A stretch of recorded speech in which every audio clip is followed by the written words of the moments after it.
Okay. What's going on? Welcome in, you guys. We're going to have ourselves a nice little chill stream today. Chill stream. And then later today, we have a fun stream. Let me make sure my chat is working, which it isn't right now. Hey, guys, what's going on? Welcome, welcome, welcome. Hey, VB.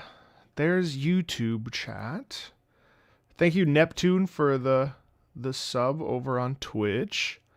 Let me make sure.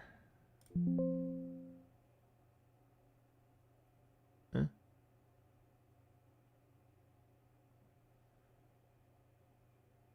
I don't see Twitch. I know, so close to Robotnik, it's true. Where is Twitch?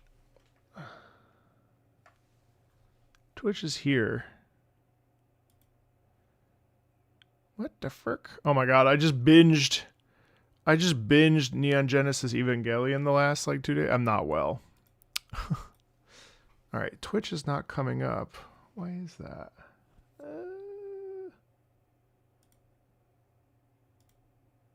Alright, hold on one second. Let me... Yo!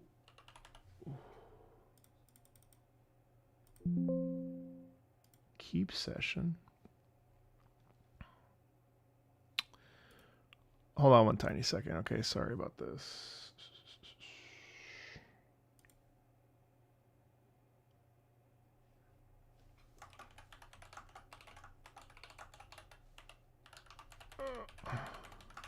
So I'm very excited because we're listening to two very not similar soundtracks here. We're listening to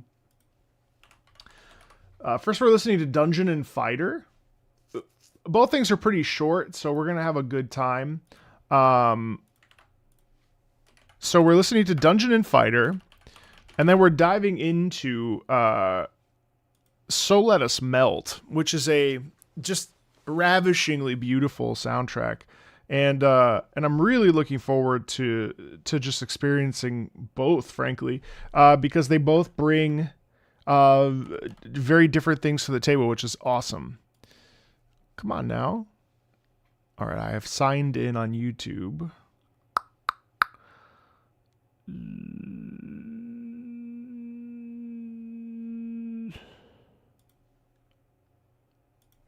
All right, hold on. I have to turn this off and just restart. I'm so sorry, guys. Twitch. Yo. Why are you not choosing to work? I'm so annoyed. That's all right. We'll do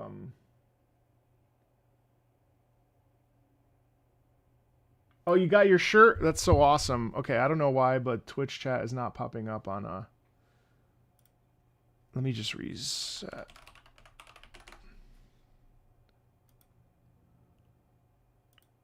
Let me get rid of this. Activate source. Twitch, can you write something really quick?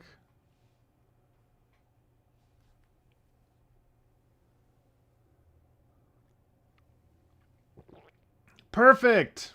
I see you. Bald, yes. Perfect. All right. Thank you. Perfect. That's helpful. Okay. And now they finally got rid of the rules, so now we can have Twitch chat on the chat, which is very nice. So Twitch chat can now exist with YouTube. I was breaking the rules this whole time. Don't tell anybody. All right, so welcome in. I just got done watching Evangelion the last 2 days, and it was excellent. So we're back today. I'm back to work, or at least streaming work. And today the game plan is to listen. We're going to listen to the music from Dungeon and Fighter, and this is going to be the entirety of the Venus Dungeon, as well as some newly added tracks for Innate Dusk War and Delazie Raid. Innate is the name of a giant airship used as a trading hub that the Maleficents of Tribulation have targeted to use as a ritual ground in order to bring back Delazé, the plagued apostle, called Dirigie, called Didegie in Korean, to this plane of existence. So, stuff like that. This is probably the darkest story in Dungeon & Fighter as of now, because you're pretty much fighting off a high fantasy version of the Raccoon City incident from Resident Evil. That's pretty cool. These songs are all pretty much short. It's about an hour and 12 minutes of that. Yeah, and then we're going to listen to So Let Us Melt, which is a beautiful, beautiful, ravaging score that, ravishing, not ravaging, just very classical and very choral. And that's about 15 tracks as well. So we're going to do that. And then later tonight, we are listening and having a face-off against the worst music of all time, which will be very funny and quite the juxtaposition to this earlier day. So I'm looking forward to that. So let's latent teen depression. I know. So let's get started, shall we? Let's dive in with Dungeon & Fighter. Here we go. This is Gateway of Beauty. I really like this section of the game, and I think all the music made for this region is very beautiful. Each boss fight feels like a different type of dance you're being made to do in order to progress. And obviously, if there's things that stick out, I will mention them, stopping and starting as I go. This is Gateway of Beauty.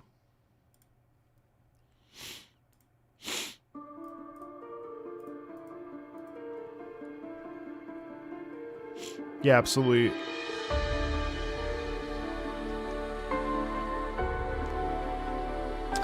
Sounds like a gateway of beauty.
Yeah, I like that. That it really does feel like we're witnessing, the hall of angels or something. There's angels on the mind because of freaking Evangelion, but it feels like we're like entering into this domain, and this is like a hallowed hall. I appreciated the piano in that, especially. There was also a harp, and it was nice. It was nice. That was a very peaceful piece. Next up is Confident Ludus, Self-Scorning Serena. Serena.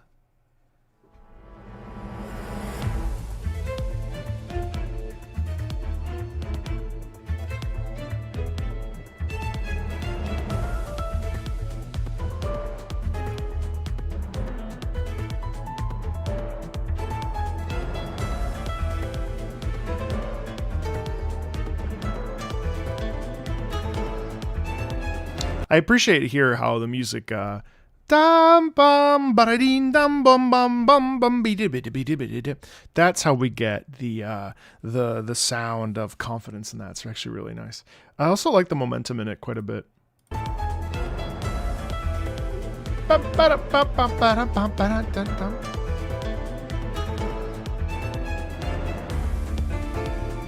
Doom bang, doom bang. Boom.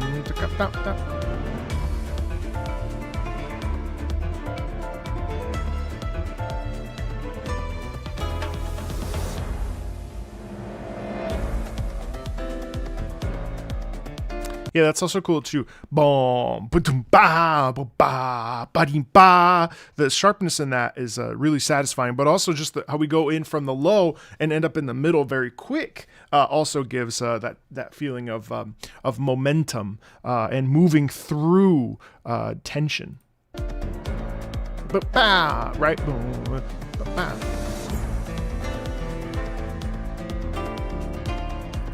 Ba-da. Bing. Bow-dow. Bow-dow. Bow-dow.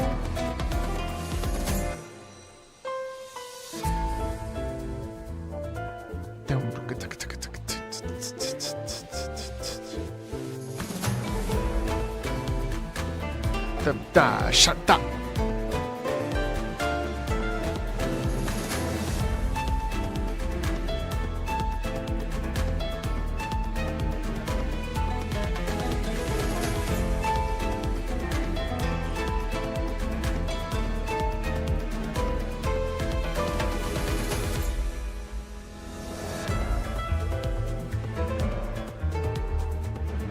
Yeah, so there's some really nice momentum there, especially with the guitar and the piano, and then you also have the percussion section there, which really, I think, delivering on this feeling of movement with suaveness, but there is obviously there's a confident sound in there for sure, and I really also like the bass that is very subtle and under the surface, but it lends itself to that kind of, again, the emphasis, right? What a fun track. That's really enjoyable, actually. I actually really like that. That track is so good for like, yeah, I don't know, just like really does a great job of showcasing poise and elegance. Venus, Goddess of Beauty.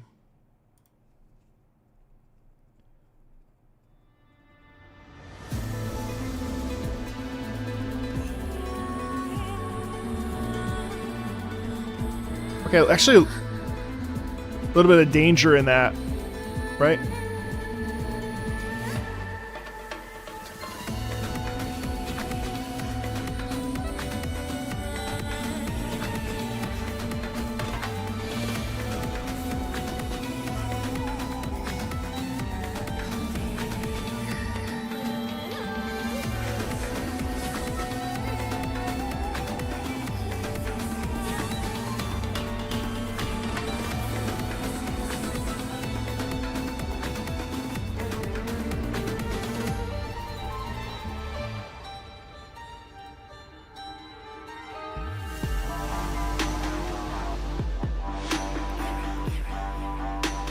Wow.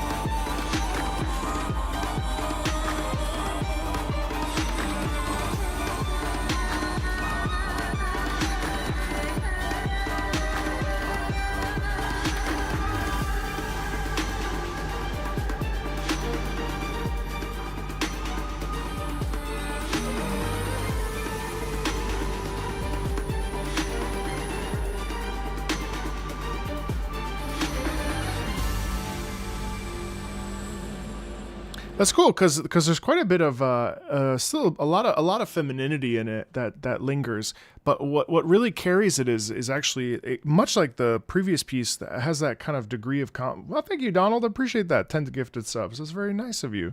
There's very much elegance and poise and femininity in this, obviously with the vocals that are not lyrical per se. It's very much the goddess of beauty, where there's this sense of sensuality, and there's still the kind of movement that we get in the confident ludist track, but more dialed in, and it's quite the mood piece actually. So but let's pivot over to Venus, Goddess of Brilliance instead. Hey Helicopter, how are you? Still playing Warframe? Less so these days, but yeah, I do play it, of course. Hey Donald, thank you again. Venus does not sound like the bringer of peace. I agree. Venus.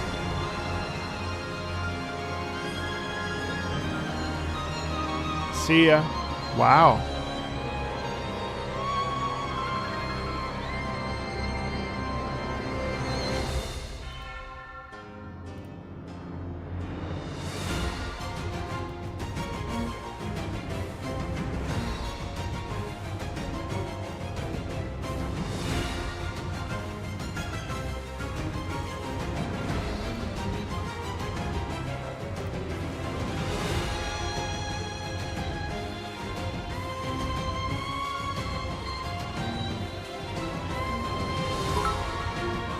Thanks, Angeloski.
I like that throughout that piece. There's we still get elegance, but we actually get obviously we get the edge of brutality and of danger and strife and a feeling of conflict in that. And I think the conflict really I think it is like, obviously this is a boss theme, so this is pointed towards the player character, I think. And I appreciate how the violin, even though we have the drums that are in there, that and they kind of are in this constant sense of tumult, I do appreciate that the strings are still there to allude to grace and sort of, you know, the sensuality of it all. Obviously a ton of doubling as well. Hi Nikki, how are you? Obviously a ton of doubling, which I think really helps to you know, I think showcase the conflict. Nice piece. I think it could have used a little bit more. I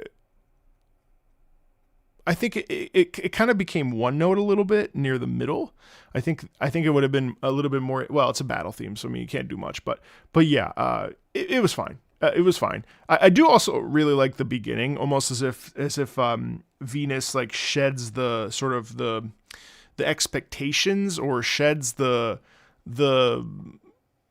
like what we feel she should be, and instead becomes what she actually wants to be or is. You know what I mean?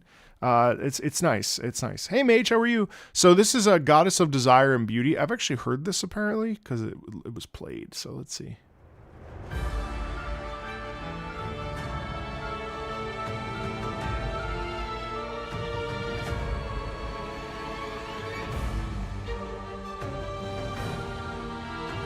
Oh, interesting.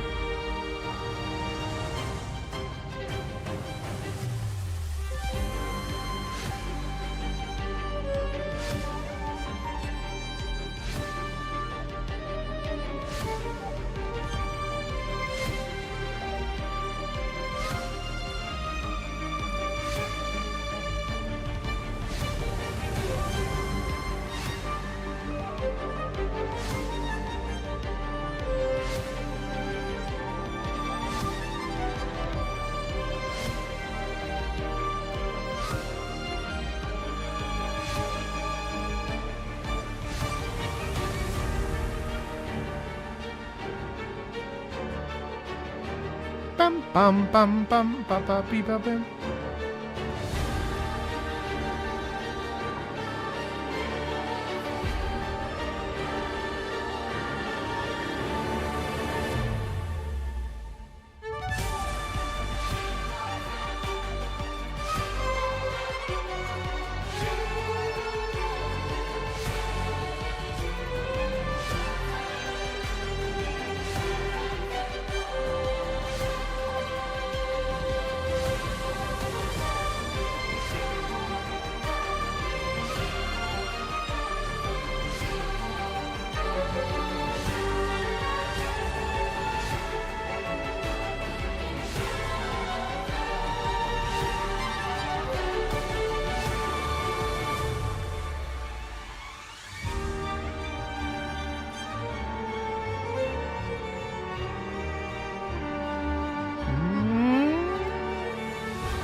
Oh, I don't love how that ends. Cause here it's like she sheds the veneer altogether and becomes her true self, right? The true form kind of emerges out of her here.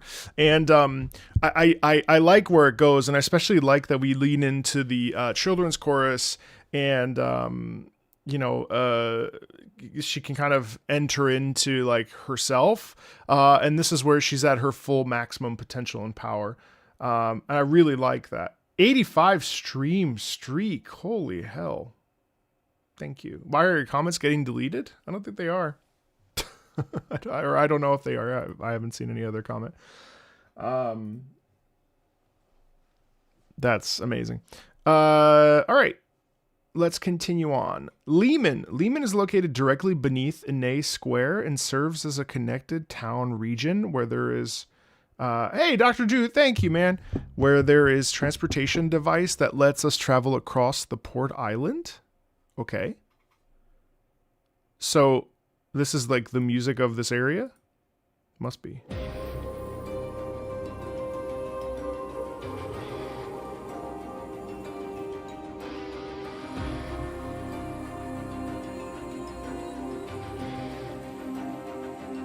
Serves as a connected... Okay, so you hear the underground aspects.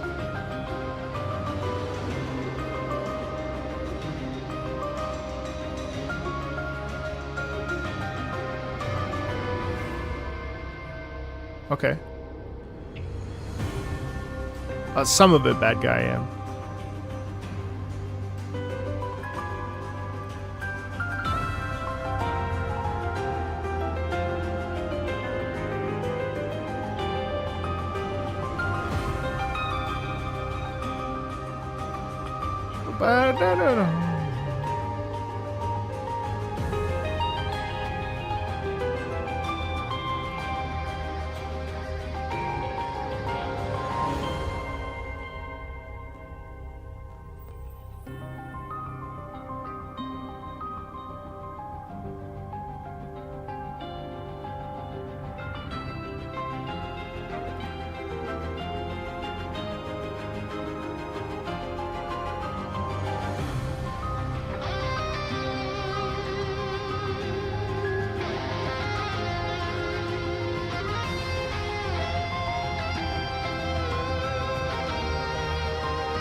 Hmm.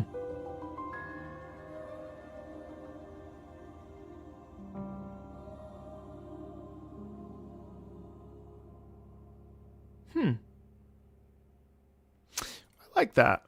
You know what's interesting is that I kind of expected it to be a little bit more cheerful, but instead what we ended up getting was this really harsh, mysterious undertone. Ba-da-da-da, ba-dee-da-da, you know, it's actually really nice. What's up, Soul? How are you? Yeah, that's actually really cool. You kind of expect it to be a little bit lighter, but instead it really leaned into the mysterious aspects, which is surprising. After the Maleficents released Delzy's plague onto the port island of Enay, it's the adventurer's job to clear the opposition off the island, all while putting down civilian who are infected by the plague.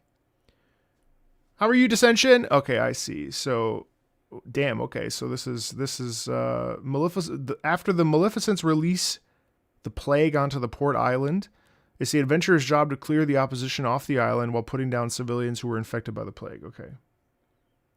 Damn. All right.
That's interesting to me because this was a balance between the piano was the sadness of having to put down civilians who were infected by the plague who were also trying to kill you, whereas the harder stuff obviously was like well, we have to do what we have to do, right?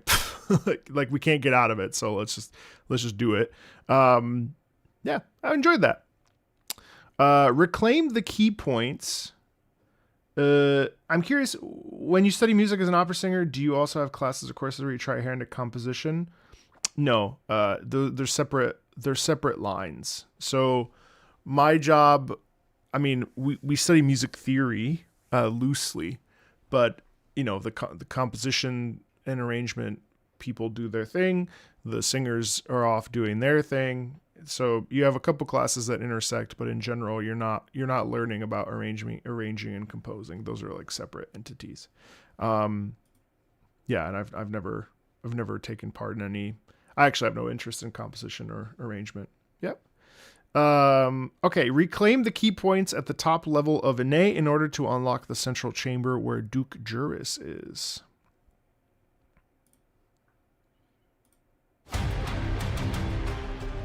Sick.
Could use a longer track there, actually. This is an instance of something really being good that just is too short. Now, obviously, it loops, but there's, you know,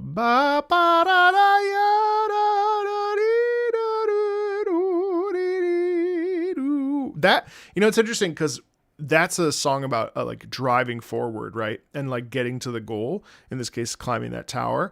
And it works unbelievably well for it. I think what's cool is that there's desperation in that, but there's also power in it. So sometimes we get these tracks that are kind of somber, that don't have momentum in them, or you know, it feels a little bit more bleak than that. That still felt like, you know, I'm retaining control. I'm still, you know, I'm trying to, you know, do my best, whatever, you know. So that's fun. I liked that. I know we listened to this one in the previous session, but it's such an iconic song from the past that listening to another time can't hurt. This is The Piper. Yes.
That's another one that I wish is expanded. I love the emphasis in it. I love the power in it. You know what I mean? It's kind of brutal in its heft, and that's what makes it really satisfying to listen to. You know, it's such a good track, especially right here.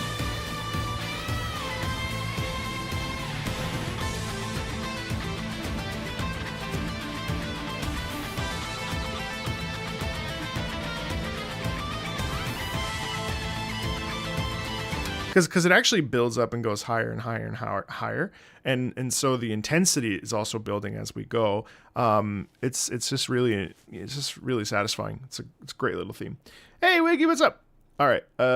Next up is Divider Lundior, a powerful mage who joins sides with the Maleficents because her old master reprimanded her for dabbling in magic that goes against the teachings of their school. So she's having a temper tantrum. This guy said as well. Let's see. This is Divider Lundlor. Lundior.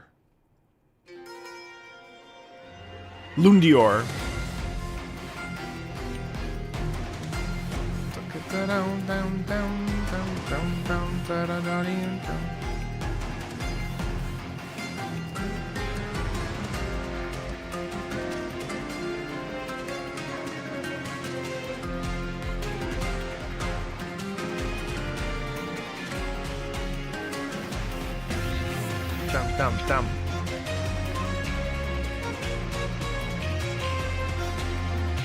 Hey, Sanker.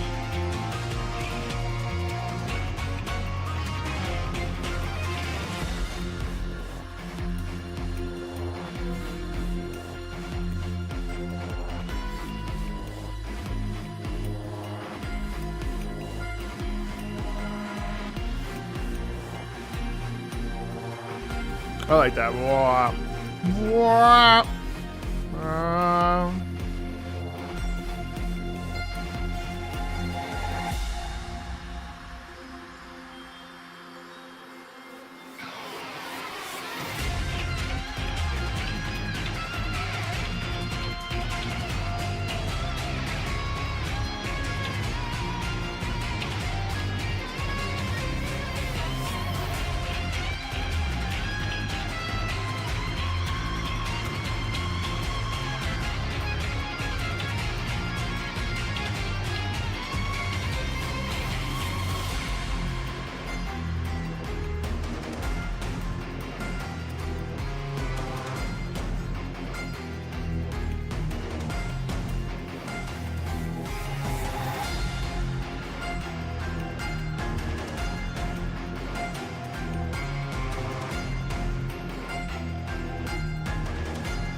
Yeah, I mean, I certainly hear the tension in that. Especially, I actually really like the harpsichord parts in that.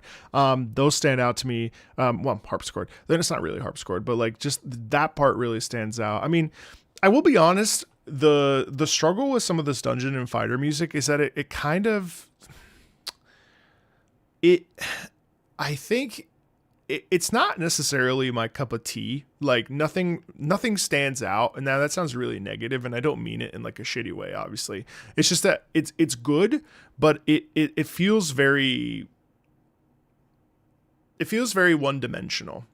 In that, like it tells you what it wants to be. Like in this case, that this is like about this character, Divider Lundior. So let me write a theme about Divider Lundior, and it presents it sort of directly. And it's not that it's badly written, because I don't think that, but I find myself as I'm listening to it, I'm like, okay, yeah, that's right on the nose. You know what I mean? That's just, it is what it is. It's fine. It's just interesting to me. Like as I'm listening to it, I'm trying to come up with like things that I want to talk about, and I don't necessarily have things that like stand out to me that I'm like, oh, I should talk about this. You know what I mean?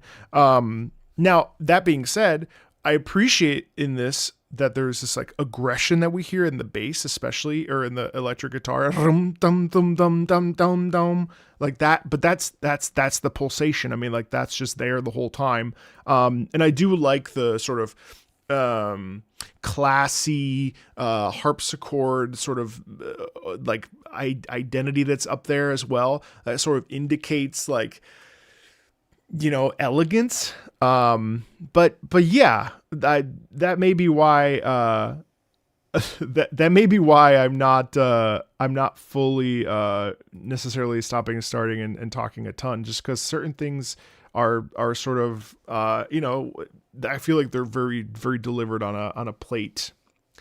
Hey Arnold, what's up? Tweaking and nerding out in a good way about your post on the end of Evangelion.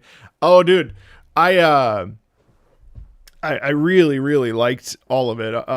Even End of Evangelion, like, even though, you know, I mean, my tweet doesn't really encompass how I actually like feel. It's just like one part of it.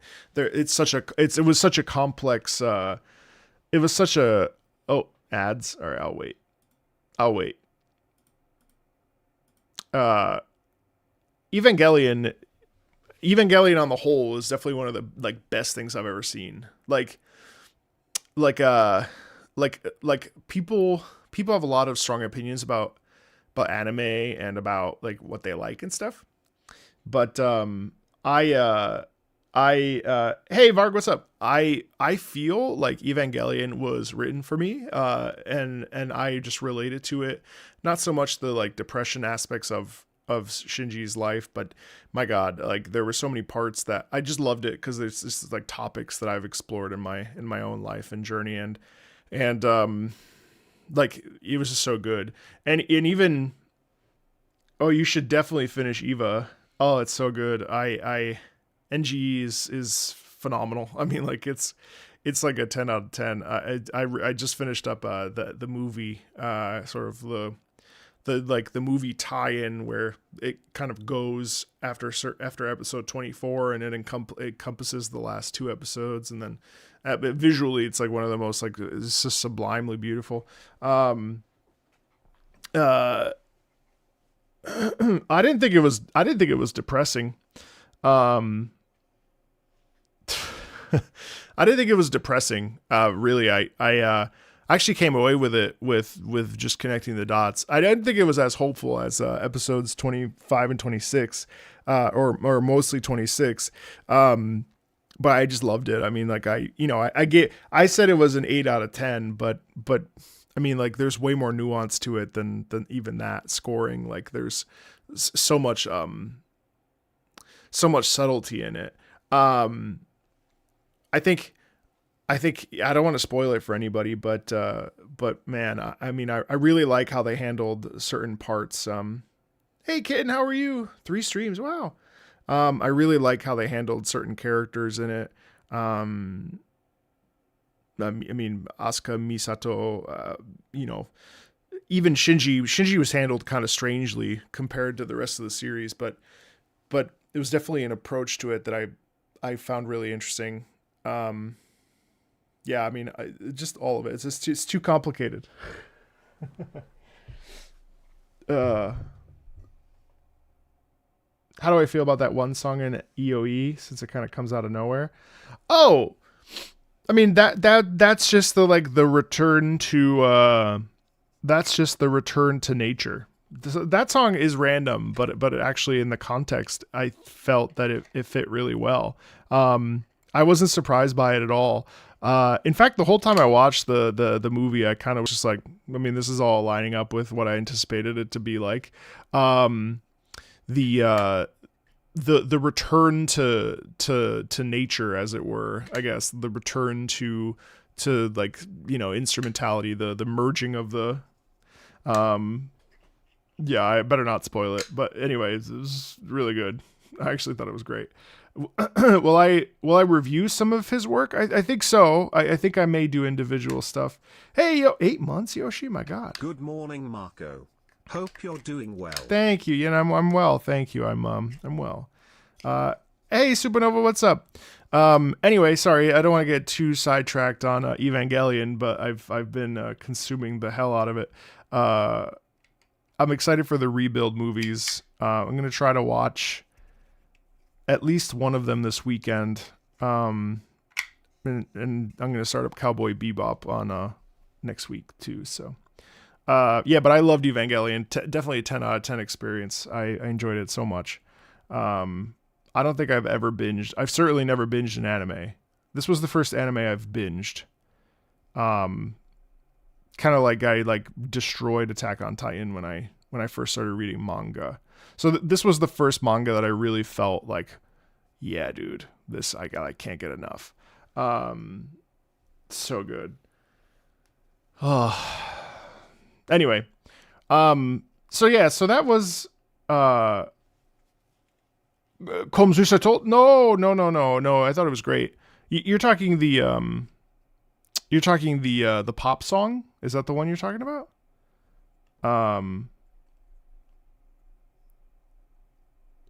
Cruel Dragon King. No. So this is just we're just listening to. No, you haven't. I don't think that's even on here. We're just listening to the entirety of. I just wanted to hear the entirety of the Venus dungeon tracks, as well as the newly added tracks for the Aeneas Dusk War and Deleze raid. No, I actually liked the Azusa. What do I think about the new announcement of the new Eva? I think it's great. I think I don't think I could imagine somebody better than Yoko Taro to lead that charge. I do think that the music. I think it was a fair thought that. I love Okabe-san, and I don't want it to be too nearified, if that makes sense. I really like I really like the musical identity of Evangelion, especially leaning into like classical works, and I think it's excellent. It's just an excellent sound print. So I'm hoping that we don't deviate too harshly into too harshly into like the near, sort of. But I think Yoko Taro is the perfect man, the perfect writer for a new Evangelion for sure. That'll be really cool to see. And hopefully it deviates and is its own entity. Yeah, I'm kind of curious about it, to be honest. Eva is the instrumentality one, yeah. All right, Manarval the Violent.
Hey, Zap.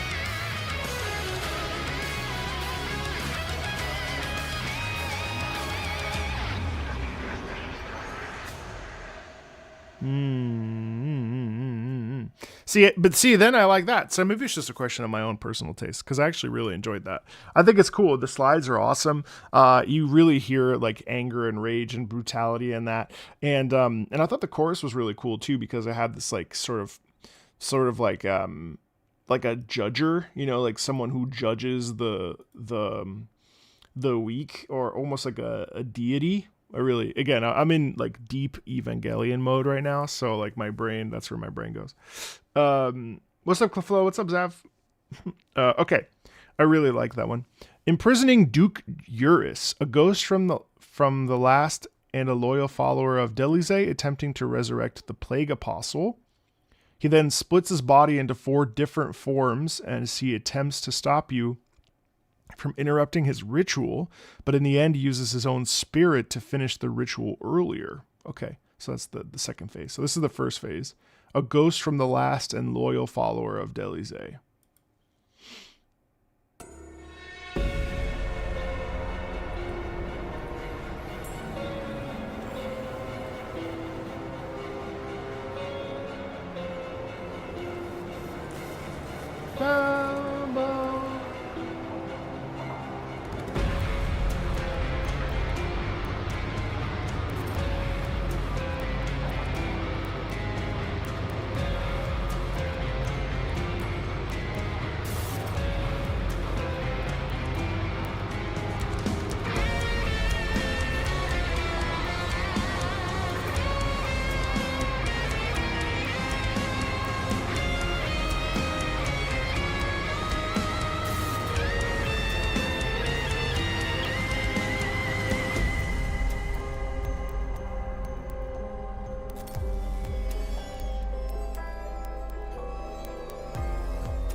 So this is interesting to me because the first half is actually much more like frightening and much more like it has that brooding sort of bubbling, and then so I suppose Dungeon and Fighter, this is the sound of Dungeon and Fighter, the electric guitars and the heavy press in it.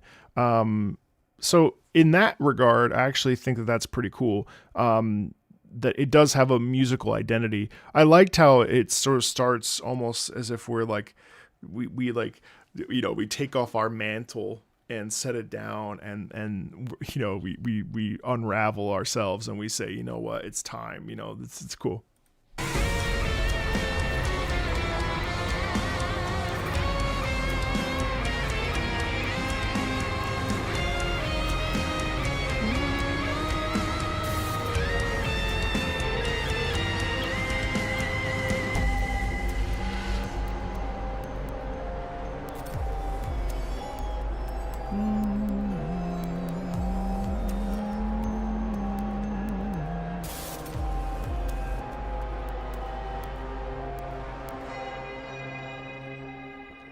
See, and even that like kind of those little like bells and stuff give the impression of this dark deity or this dark entity that's like kind of coming up above the surface. And I like how it pulls back, and it doesn't just go hard, it also dials in and leaves us with that feeling of like, oh my god, who is this guy? You know what I mean? Okay, so now he's splitting himself into like 8 forms.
That's cool.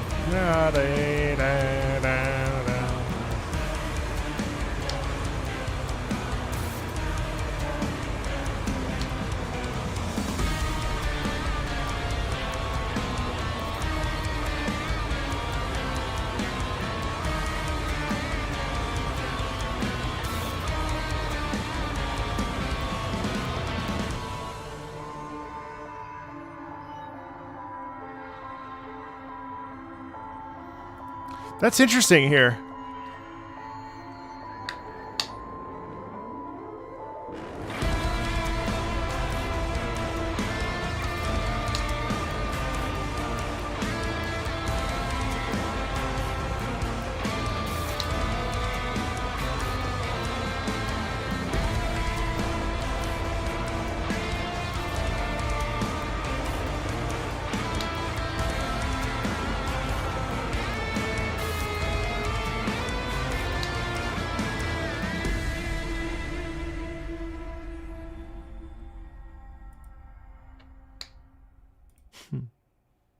I like how in that track, especially the ending, this part was really kind of surprising, actually.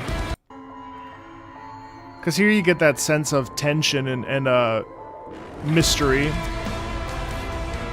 And it's almost like you don't know anything. You don't understand what's actually at stake here. Let me show you. And then it has this like piano.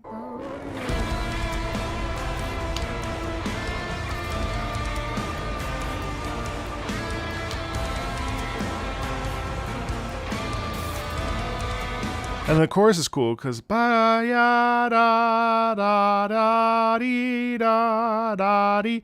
That's cool. It's really cool because it feels like it feels large. It feels larger than it feels responsible. Like like it feels responsible. What did I mean by that? Bro, I don't know. I just liked it. Or I don't. Not everything can be deep. I'm like trying to find shit to say. But it's just good, man. I don't know. It was just cool. I like it. I like how the chorus gives it this like a holy reverence thing, even though like it absolutely also has the riffs and the guitar that are like really, primal. And it's fun to listen to. I don't know. Decisive Night. This section is the start of the Delizé raid. Sion is being overrun by Delizé's plague and is looking to be another Reshpon situation. Okay. I don't know what that means. Sounds good. Let's listen.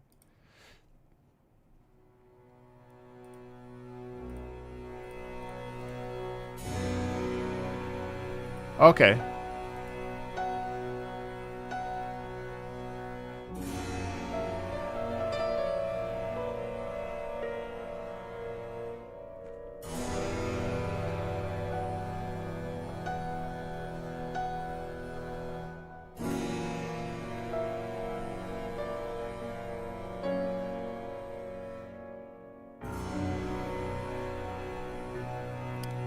Is that hurdy-gurdy?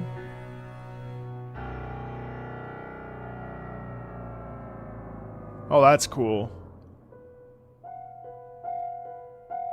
Nice cluster seconds.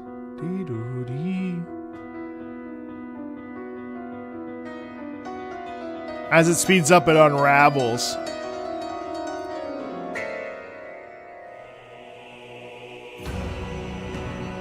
Wow.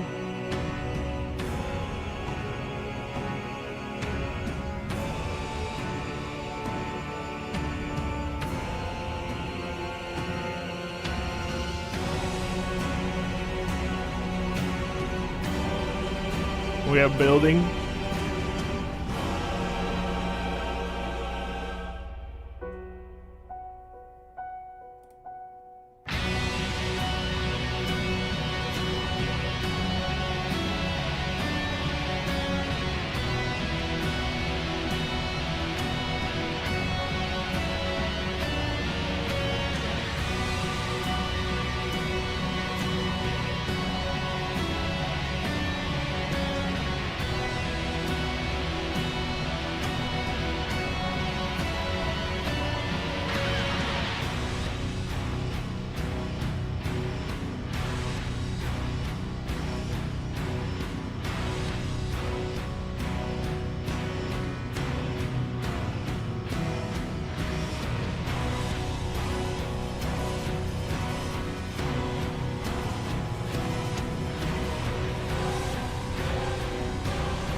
Wow.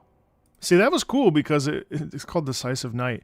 That's cool to me because it has that real quiet stillness in the beginning, and then it just builds up and it has that unrelenting and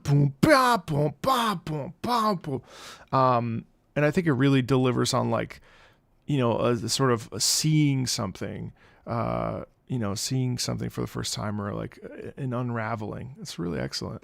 I really liked that piece.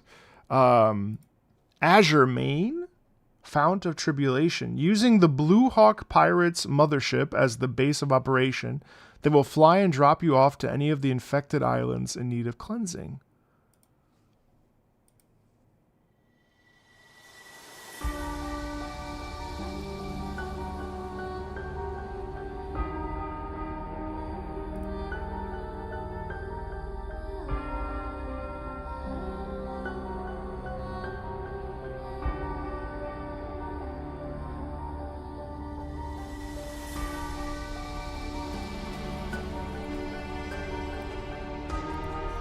It's like they know they can feel the danger in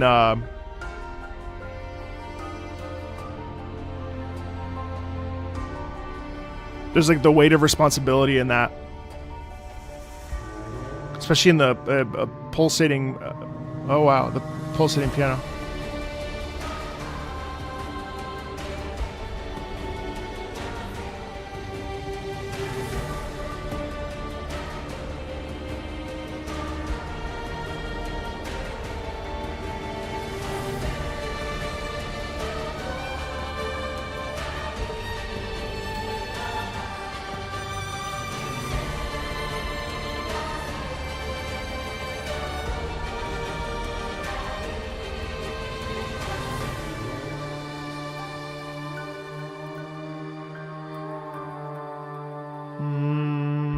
I love the horn blow there.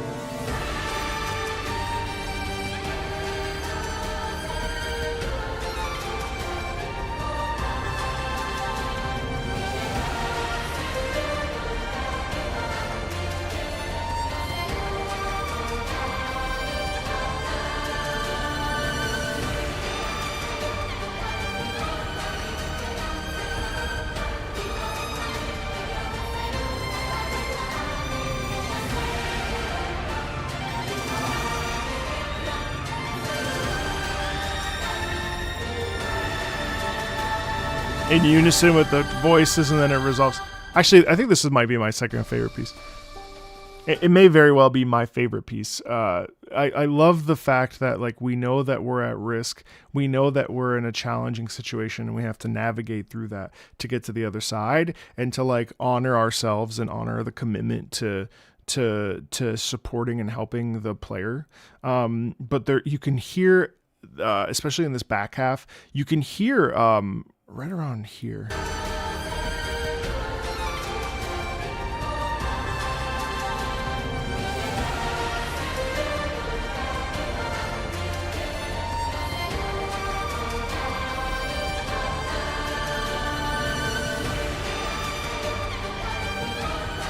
There's like a desperate quality in that sound, but again, I mean, like, you know, I kind of sound like I'm repeating myself because I've said it's desperate a couple of the times, and all of them sort of apply and all of them kind of work.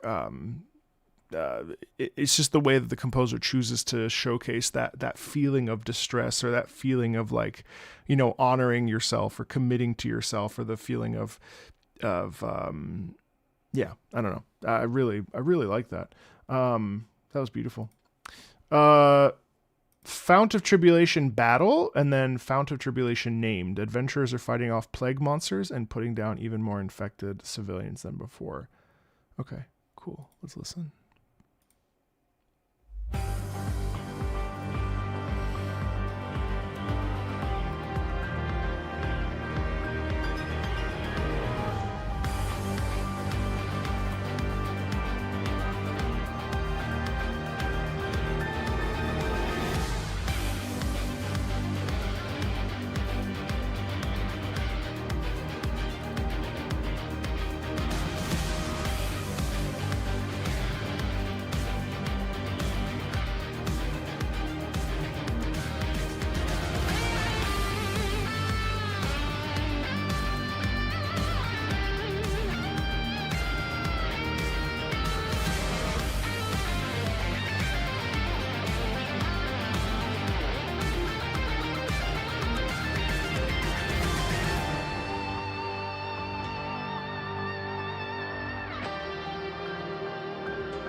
Wow.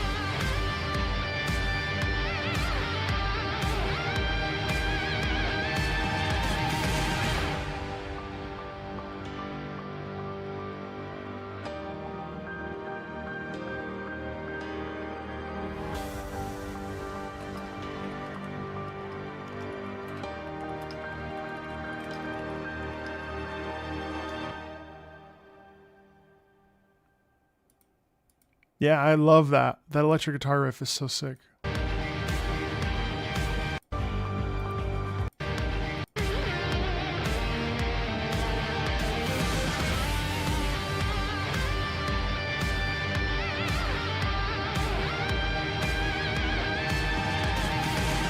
I love how it goes up to bow, bow, bow. Keep going. That's fun.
Twisted Desire, Rubra.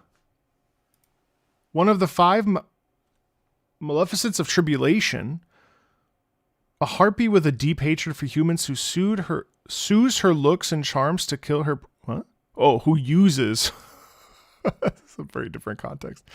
A harpy. A harpy with a deep hatred for humans who uses her looks and charms to kill her prey. Then another one. An amalgamation of corpses. Oh my God. Okay. An amalgamation of corpses and always feeling the pain of cellular erosion. In regeneration. Okay. Acting leader of the Maleficent. So we have Twisted Desire, Rubra, Hostig of Folly, and Salgafer the Heartless. Let's check it out. Go through each of these. I'll be curious to hear their different personalities.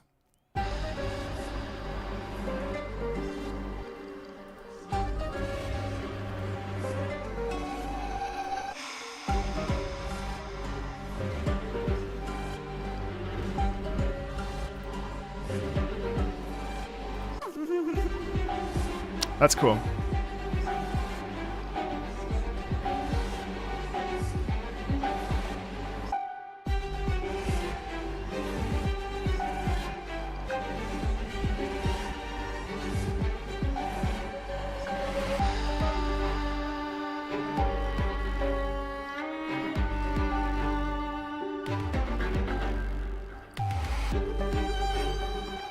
Again, we have sensuality through the... Yeah, actually, it's pretty nice because so we have the sensuality in the violin, right, and then the stuff in between that. That's where the sort of like it's dangerous, it's nefarious, it's treacherous, it's duplicitous. Like that's where we get the twisting qualities in that. That's fun. Also, the sharp strings are cool.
Yeah, I like how that wasn't what I anticipated, you know, and it really felt twisted actually in the way that it felt very manipulative, but also it had an air of danger in it, which was really fun.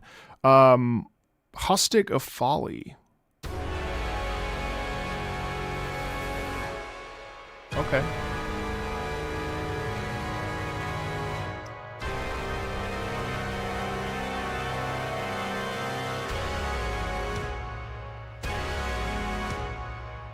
You really don't hear organ like that ever.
crazy size and stature.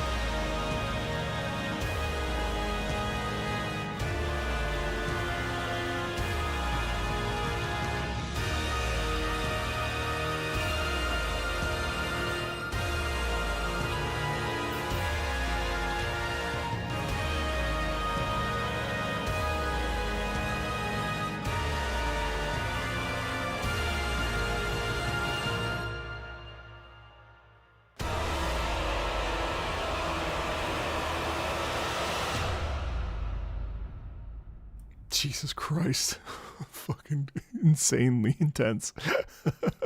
But you really get the sense of like this guy is not to be trifled with, and also he's just so super fucked up, right? I mean, like it's just loud. Let's go to Sal Geifer the Heartless.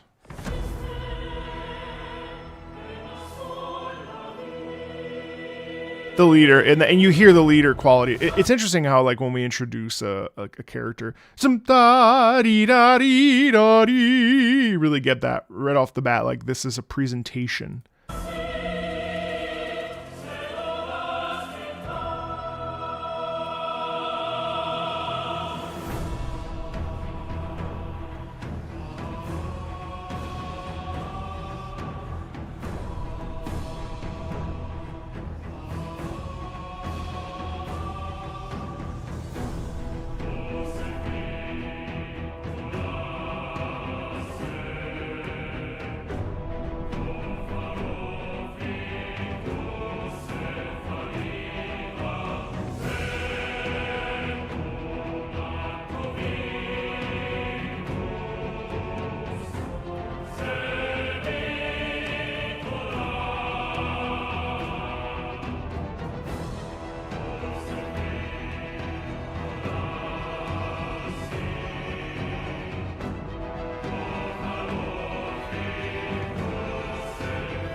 See, and all of this has this slow tempo. Bum, ba-da-da, ba-da-da-da-da. Right, all of this has this sort of like, come, welcome to my dance. You are in my domain now. And it's all slow and methodical and thoughtful, and there's a lot of like poise and elegance in it that I think works really well. It's very fun to listen to.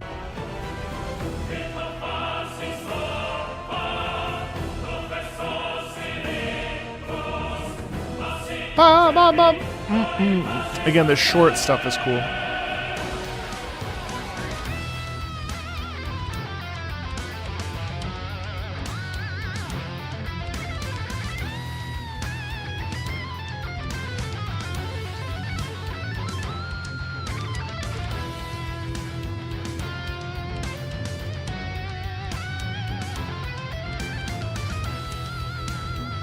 And it feels like this electric guitar is actually like the invitation of the duel, you know?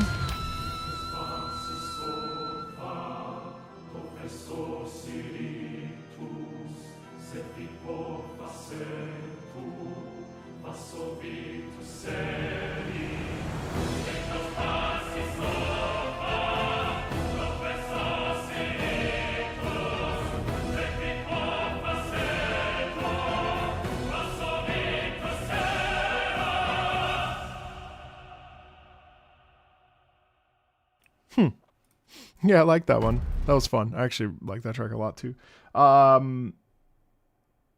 This is Feigned Dignity. Feigned Dignity. Sal Geifer. All right.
Actually, adding the Sopranos there, that they scale higher and higher and higher, showcases the danger that's laden within this instance of this conflict. And obviously, bomb, bomb, bomb, bomb, bomb. That's a danger tune, right? But it's interesting as we scale higher and higher with the Sopranos. That's where we essentially, like, there's dread in that as it builds up. It's really good. Azure Main, Ark of the Plague, Raid Phase 2, waiting room of the raid where you are riding the Azure Main airship into the heart of the diseased lands in order to confront Delazy. Oh, so this is the loading screen music? Okay. And then Ark of the Plague Battle, and then Ark of the Plague Named.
Gorgeous string as we climb up here. Face into the mouth of the abyss, you know? The chant is excellent. Yeah, the whispering is really evocative.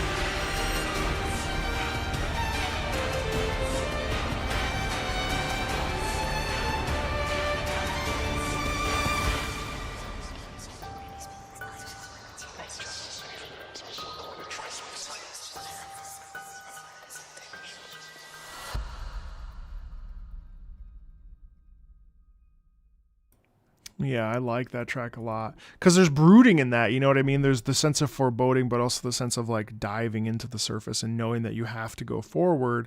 And there's a kind of pain in the sound as well. I really like that track too.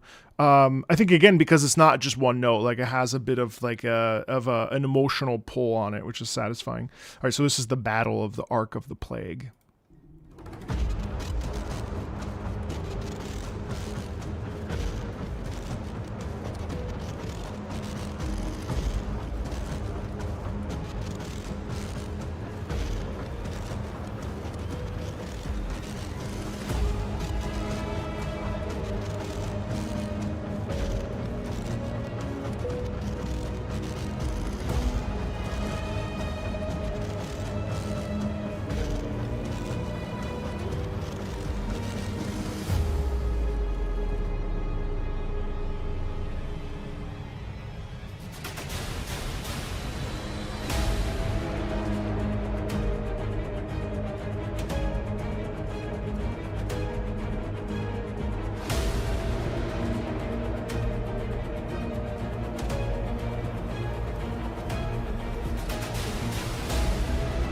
Well, it's almost a countdown or a timer in a way.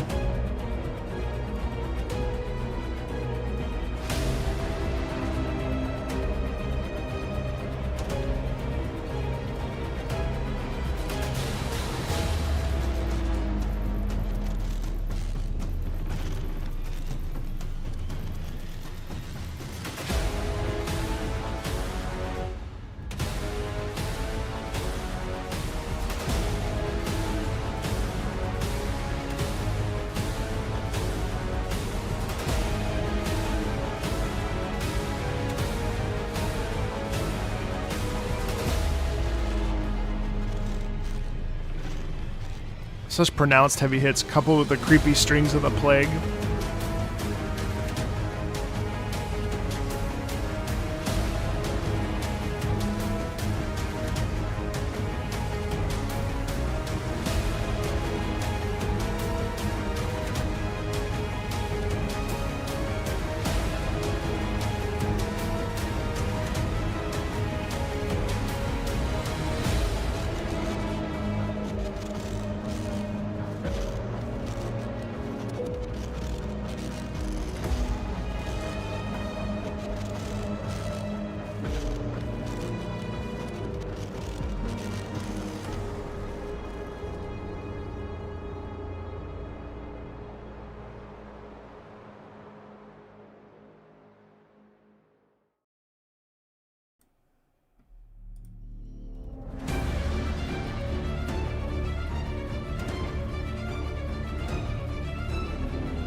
Raid Phase 2. Or no, sorry, named. My bad.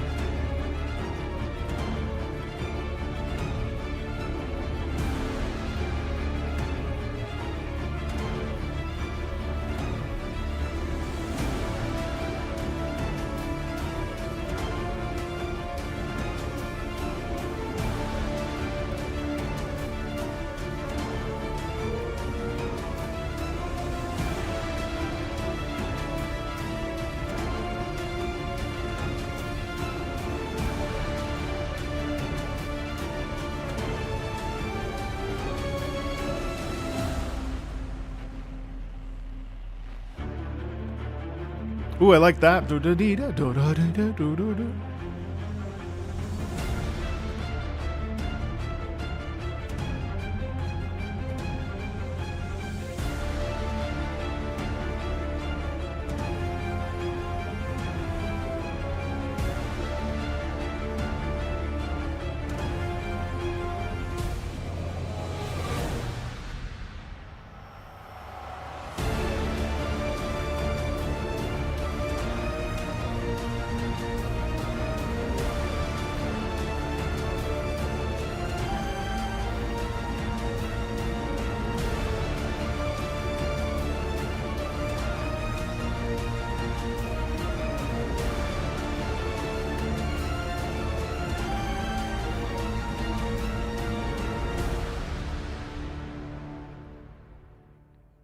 Oh, I kind of hoped there would be more. Yeah, okay, that was nice. Encountering the Apostle of the Plague. Okay, Dirige of the Plague. Okay, here we go. This is a big one.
See more desperation in that sound again. That's cool.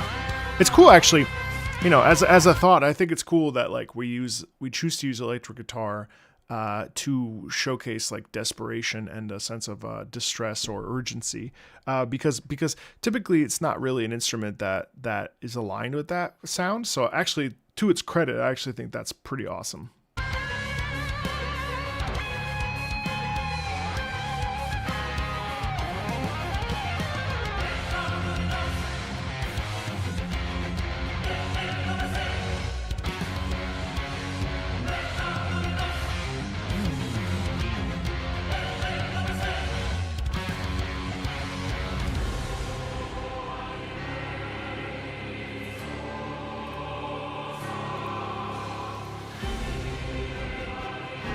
chant is cool.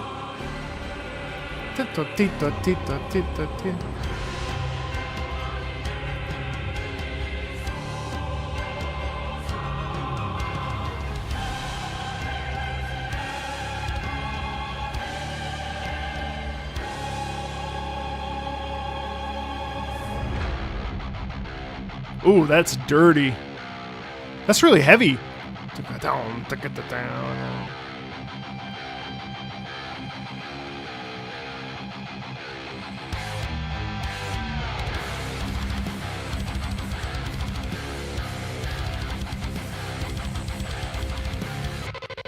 Wow.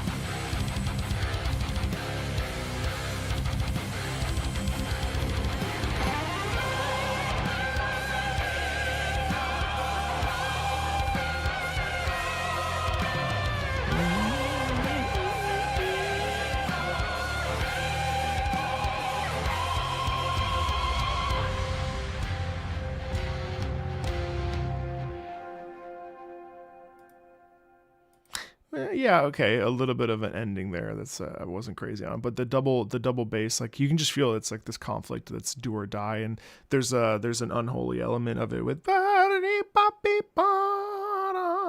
which is fun.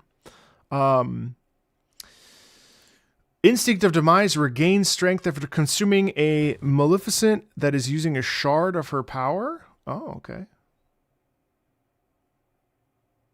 Let's do it.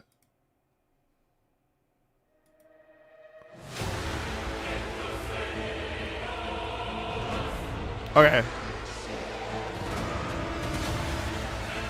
So we level up.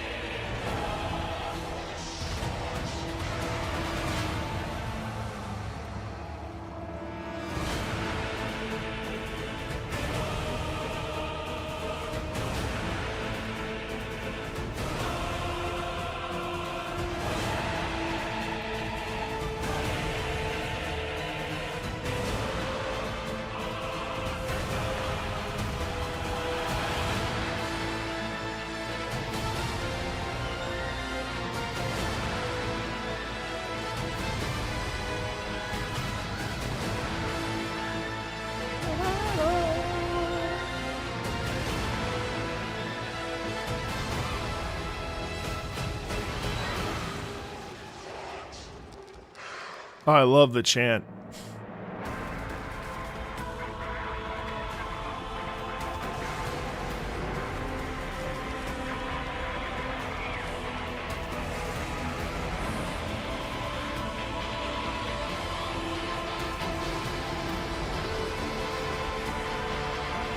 I love the horn in the back too. That's cool.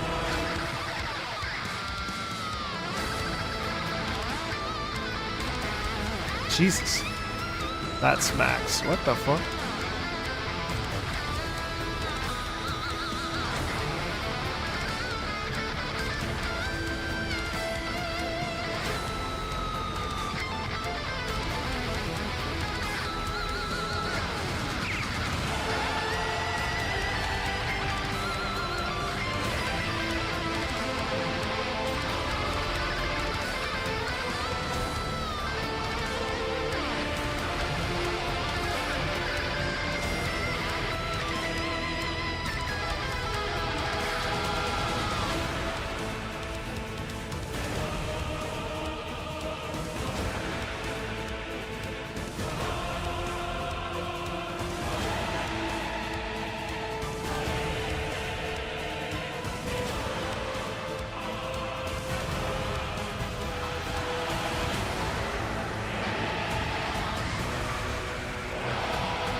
Damn, that shit It's heavy as hell.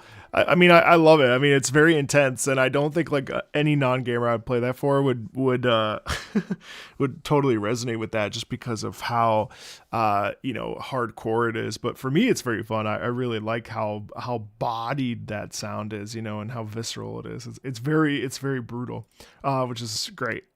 Flesh of Calamity regains strength once again by consuming another Maleficent that borrowed a shard of power from Delize. Okay, so we just keep getting bigger and stronger.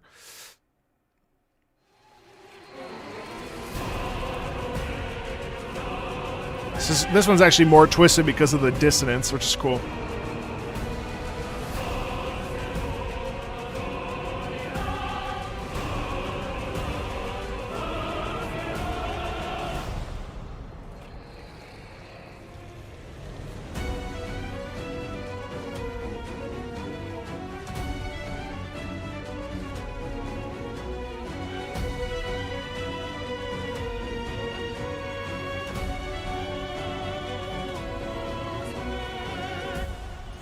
Chant is nice.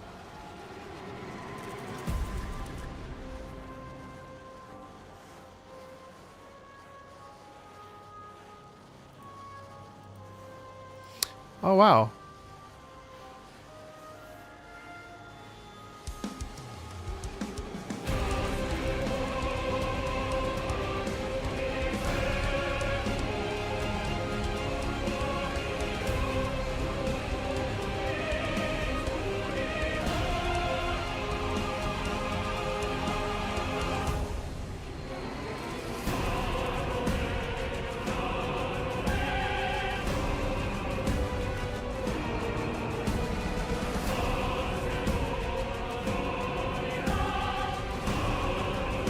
Da da da da ya da da.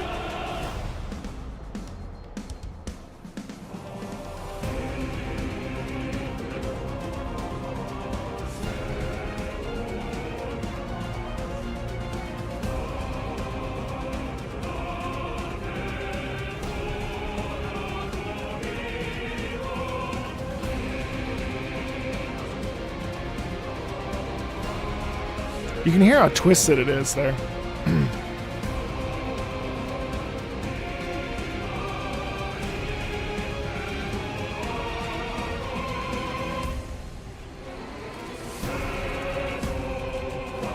Ooh.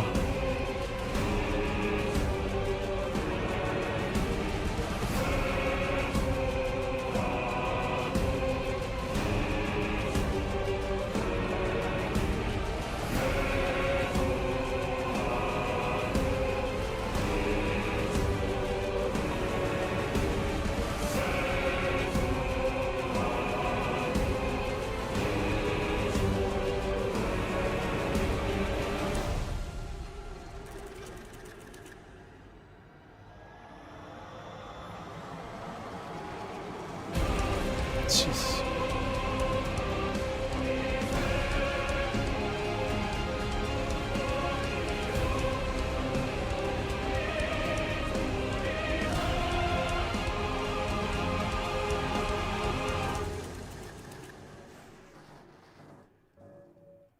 Jesus, my God.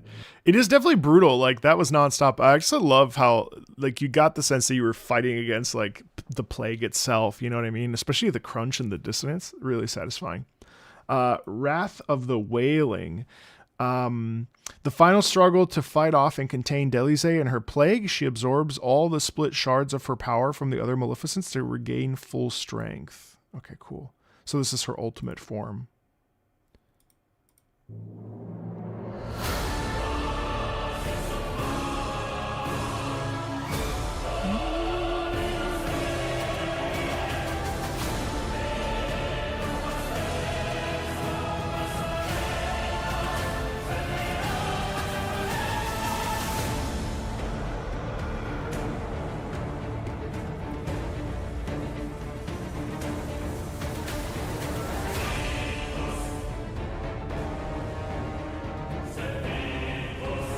Wow. Okay.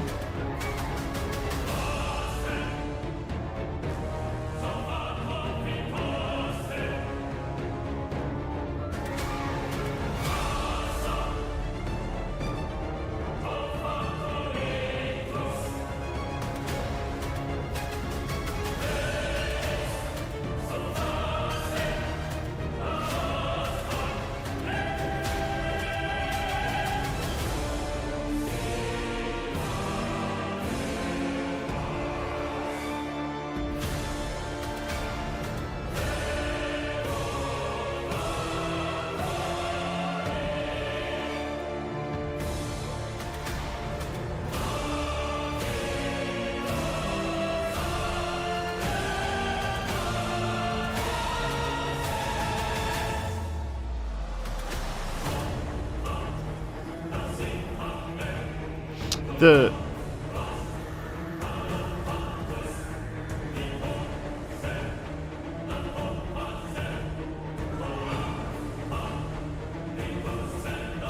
This is actually really cool. That was actually one of my favorite sections. So here we have bum bum bum bum bum.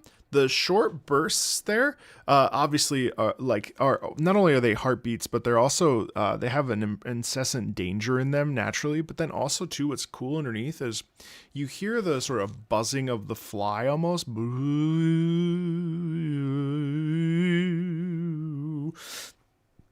That produces this real sense of tension in it. I love the articulation too. It's very very short. It's very and bum bum ha ha ha ha. It's all diaphragm. It's all body, and I think that kind of lends itself to that like almost, well, there's tension in it, but there's also this feeling of danger and almost like a distortion or like a bending of reality, and just in the simpleness of the rhythm coupled with the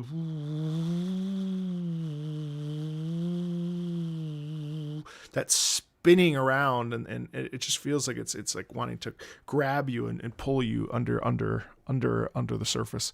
It's definitely has like that plague doctor sound, you know what I mean?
What?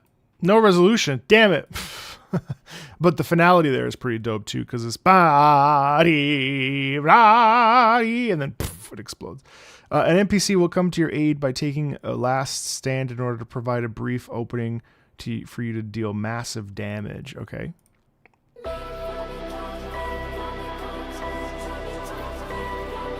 Okay. Dun, dun, dun, dun.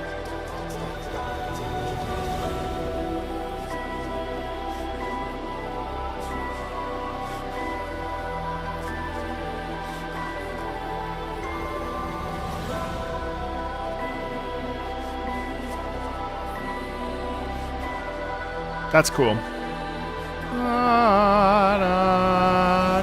Oh.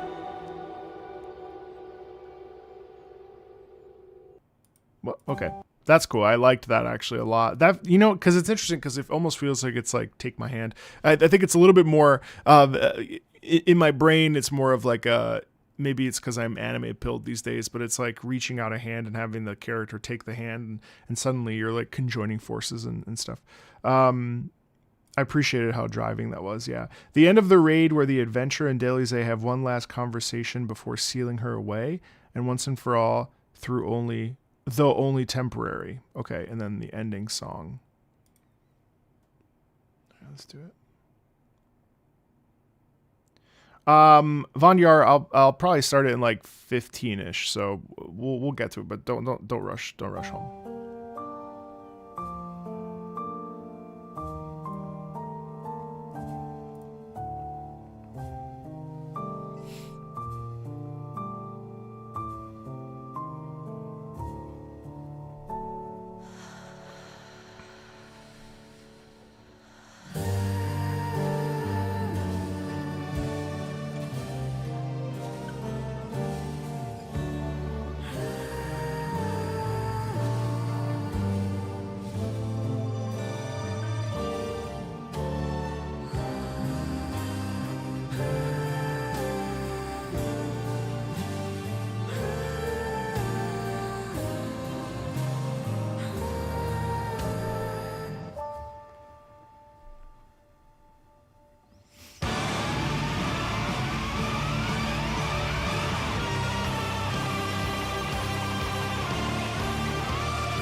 That's cool.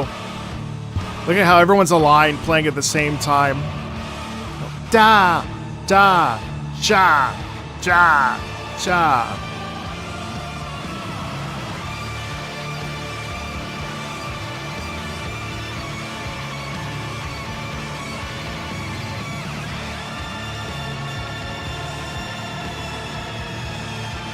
The sliding down of the violins.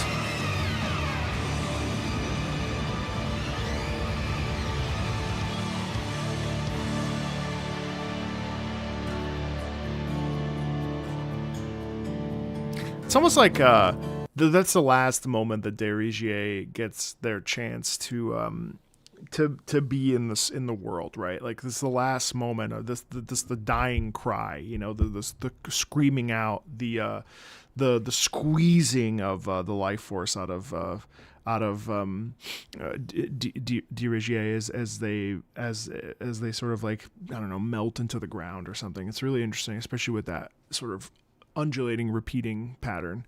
My next anime after Evangelion is Cowboy Bebop, and then which I'm going to start next week, along with the rebuilds of Evangelion, and then it'll be Made in Abyss season 1 and 2, and then it'll be I think Madoka Magica, and then after that I don't know.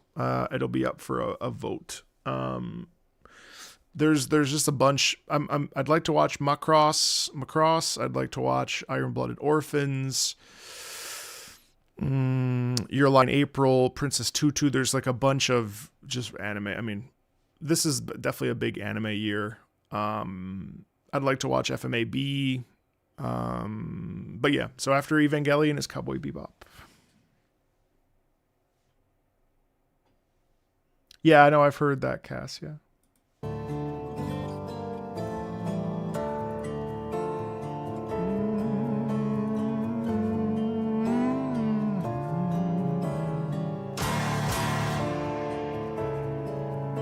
Sick. I love how it goes from this soft, sort of mournful to... Oh, it didn't do it. Okay, I thought for sure it was going to do it. It still has an elegy sound to it.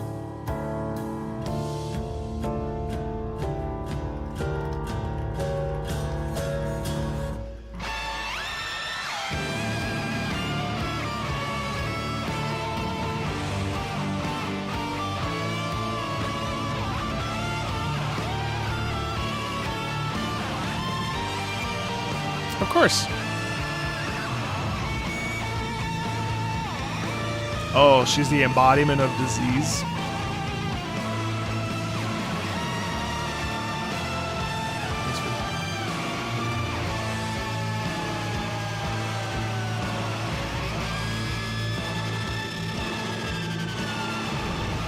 But you feel like this is absolutely like maximum potential.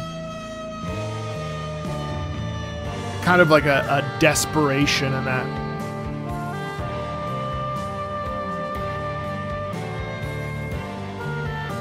Why the oboe?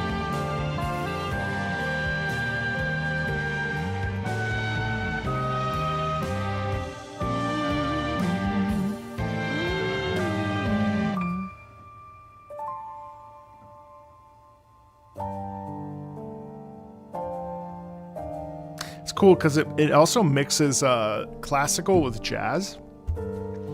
I think it should. It's a real mix of genres.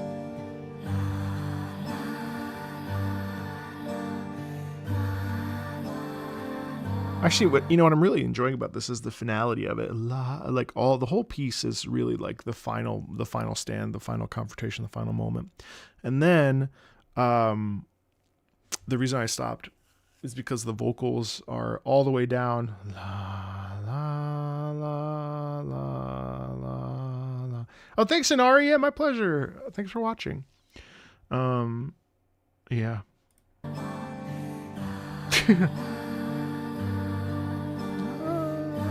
That's like low. It's almost like the sound of Derigier herself, you know?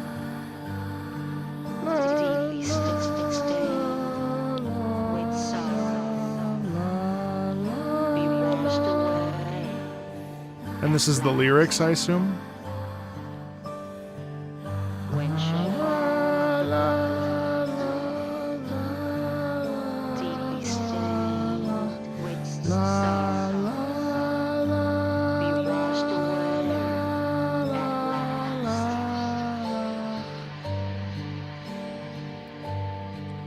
When shall Fate, and this is all music of like fading away and vanishing before your eyes, you know what I mean?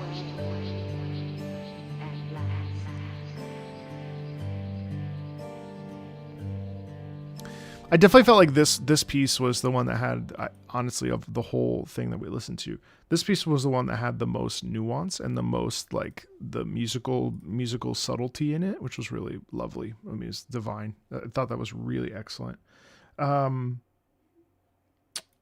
Undawn. This is the ending song.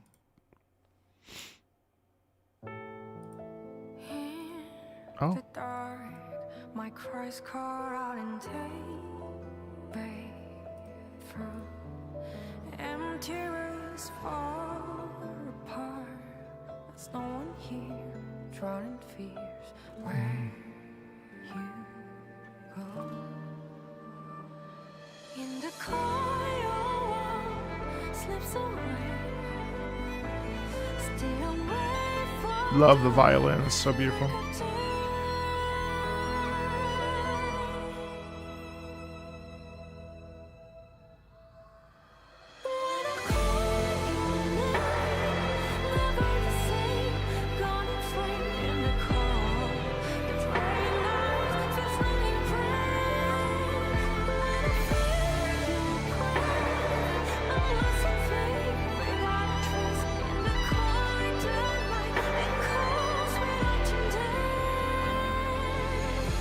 Yo, what's up, Tamara Risen? It's hard and close. I call your name and all the echoes fade to say the darkest past. No light was true, lost from you. Where you go? When you lose someone, you and me.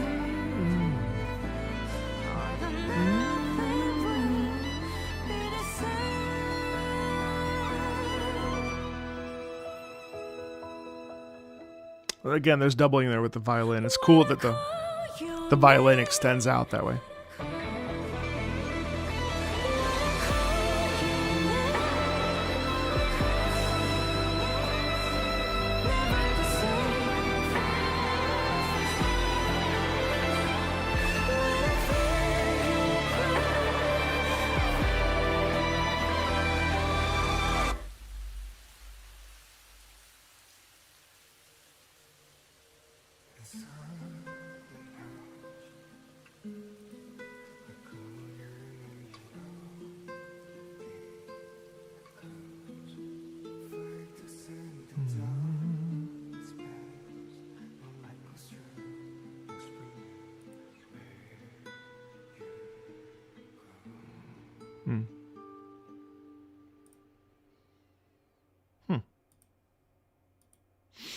It's like the whole piece was just this kind of like reflective, you know, a balance between him and hers and you know, uniting under common cause, but then also like understanding that like even though things end, it's not necessarily always a happy ending.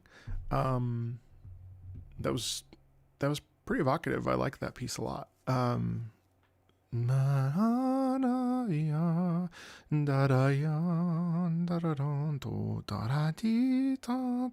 Simple instrumentation, nothing really too excessive. It's all very like in the pocket, kind of like, you know, the dawn may rise, but what have we lost in the process, right? And then just out of quick curiosity, just want to grab this and watch some of this boss fight. I probably won't watch. I'm not gonna watch the whole thing, but hey, Shizuku, how are you?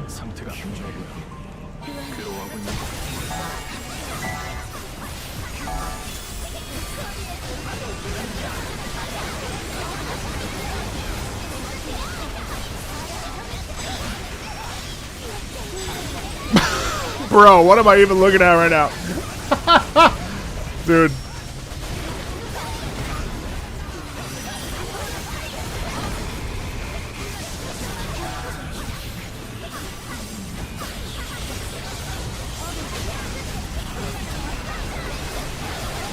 I will say, I mean, the art style is really nice.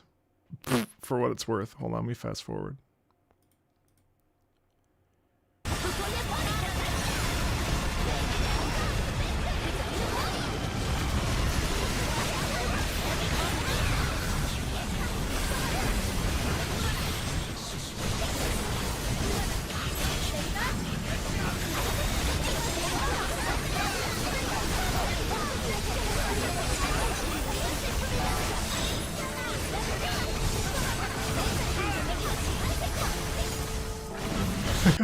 It's crazy.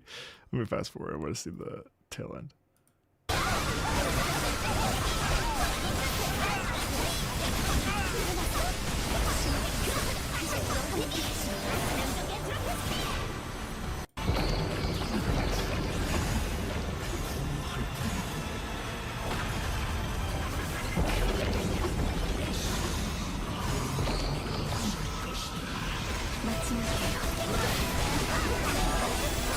Oh, this is the NPC.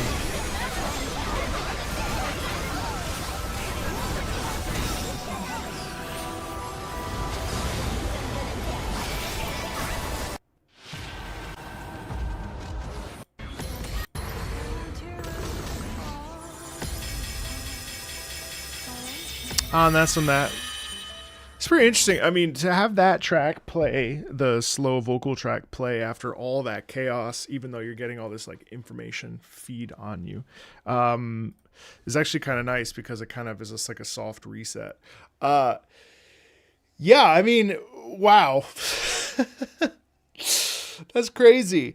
I mean, Dungeon Fighter, I mean, it's interesting, you know. I don't know that it's necessarily the music that is most appealing to me. I mean, I certainly am never opposed to listening to new music. I enjoy that very much, and you know, I think it makes life more interesting to listen to stuff for the first time. Whether or not it appeals to me, I think it's okay. I think that there are parts of it that are really nice. I think that some of the tracks can get a little bit repetitive, and they can kind of be a bit samey. That being said, I do think that like they're I mean, this goes for anything. I mean, like, you're not gonna like every single track that you listen to. Most soundtracks don't have an entire OST. Most OSTs don't have all tracks that are like super listenable or like that you like equally. There were 3 or 4 distinct tracks in here that I thought were really interesting. And yeah, it was really fun to listen to this, just for the sake of listening to it. So, you know, thank you so much. Oh, I forgot to say thank you to, this stream is courtesy of Jeff, and then So Let Us Melt is courtesy of Vanyar. So thank you both. You know, thank you, Jeff, for providing this. And it was fun to listen to, you know, honestly, the Venus stuff was probably my favorite, to be honest. There were a couple tracks I really liked. Hasdig of Folly, that track was sick, or Rubra was also sick, but really the Venus stuff was, I think, really my favorite. Yeah, it was nice to listen to this. And then, you know, shout out to, can I click on this? No, but that's okay. Yeah. That was great. Let's pivot over to So Let Us Melt, which is vastly different. So Let Us Melt is a VR game, or an experience, I guess. This is composed by Jessica Curry. So Let Us Melt is a VR game made by the game studio The Chinese Room. It's a short 1-hour-long experience in VR, meant to tell and feel a story. The OST was tailor-made for this experience, as it was also 1 hour long, making it closer, in my opinion, to a movie or opera score than your usual video game music. This is a story about a small robot meant to terraform a new planet for mankind to inhabit. It tells of the longing for home, both old and new, of hopes for a new life, of finding purpose. I've already listened to a few of the tracks, which are really good. So it'd be better to experience the whole OST in one go to conclude your discovery of So Let Us Melt. This definitely strikes a chord for me in my classical perspective. So yeah, we're just gonna kind of listen through. I'll stop and start if something really sticks out, but I'm actually looking forward to this being a more complete experience. And yeah. Hello, Shishi! It's about melting, exactly.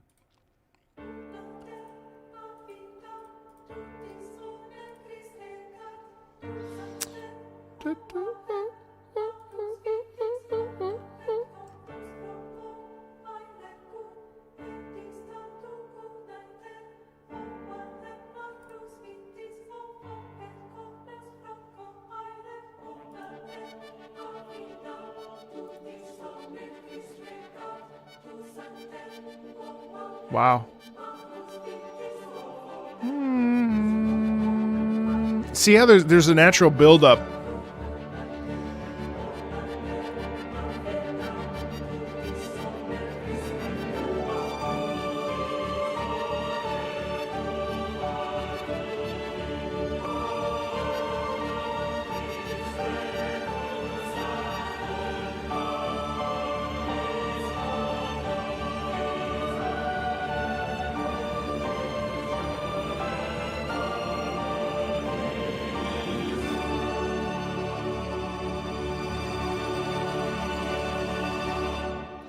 So that, I mean, it's excellent because what it has here is it has a natural growth. You know, we start kind of, you know, really simple and direct with the sopranos and their short staccato movement, and then we pivot over and lean into the men, and then they kind of just pass the ball back and forth. And it's also cool because I didn't know that this was about a robot looking to terraform, and so you actually get the robotic sound in that, and that's really excellent because you know, it's about the balance of humanity and science and humanity and technology, and those two things are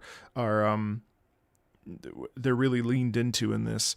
Lovely. I mean, lovely, and just the trading off and how certain voices take over, and then, you know, it's just really well written, and it feels like a coalescing kind of piece where we naturally are swelling and growing into something, while we also are trading off voices and things. It's really beautiful. The Growing of the World. I've heard this track before.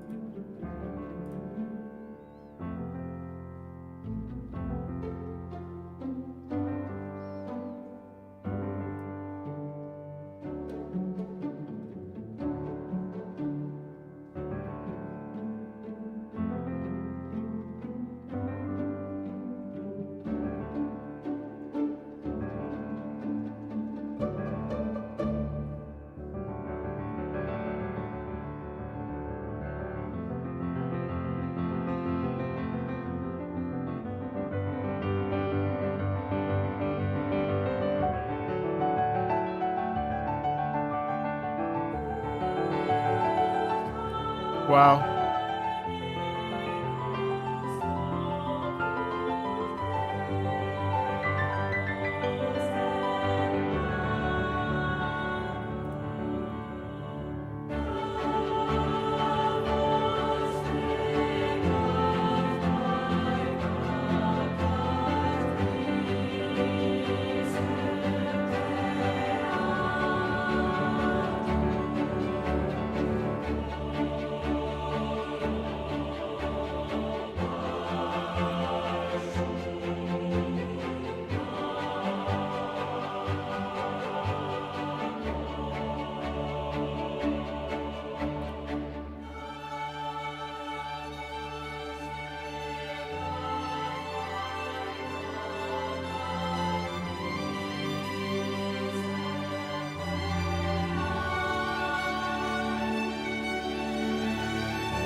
I love that. God.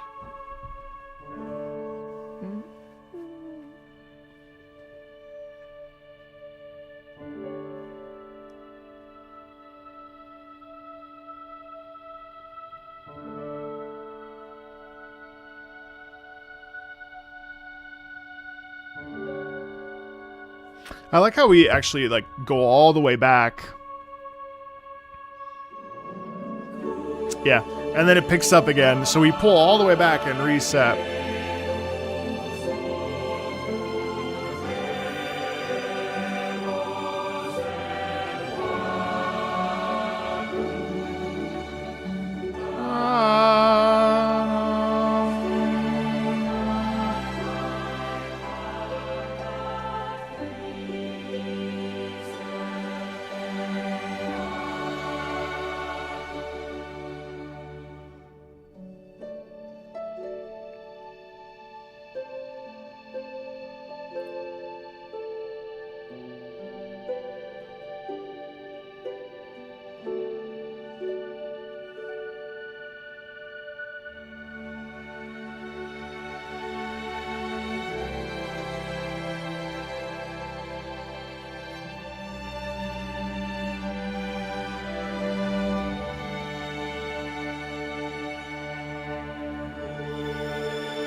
I love how the piano and the voices blend together. They melt together at times.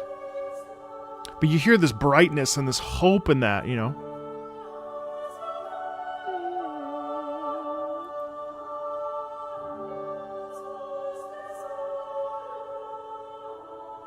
Also, the moving of the mezzos there is just so excellent because it feels like it intertwines in itself, and there's this sort of I mentioned this when I first heard this, but there's a fastidiousness. There's a feeling of constantly like accomplishing something and attending to the garden, as it were. But then it also kind of becomes something bigger than that, and it becomes like a bright hope. A desire even. All right, counting the atmospheres. I probably won't stop in this one since it's 7 minutes.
Hello, hello.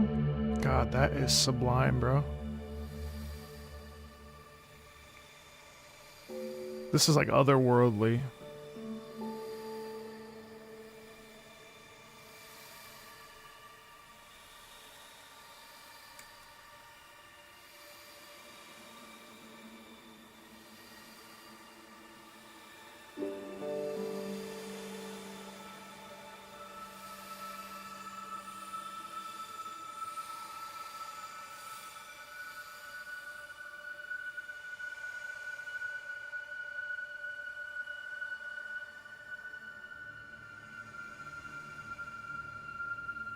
Wow.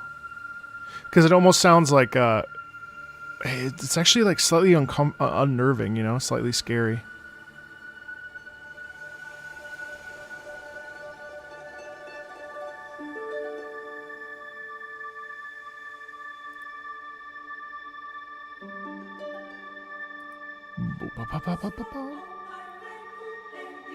Wow. Dun, dun, dun, dun, dun, dun, dun, dun.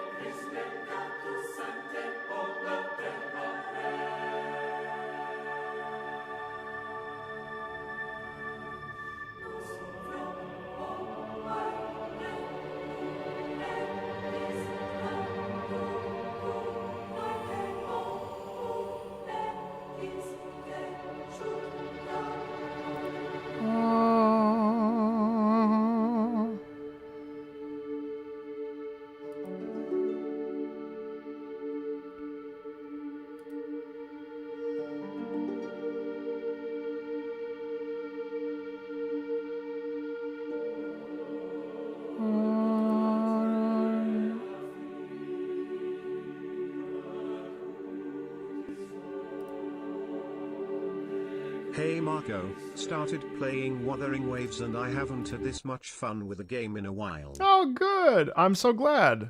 That's awesome. Thank you. You didn't have to do that. I appreciate that. That's really fun. I'm glad you're enjoying it. Yeah, it's a really good experience for sure.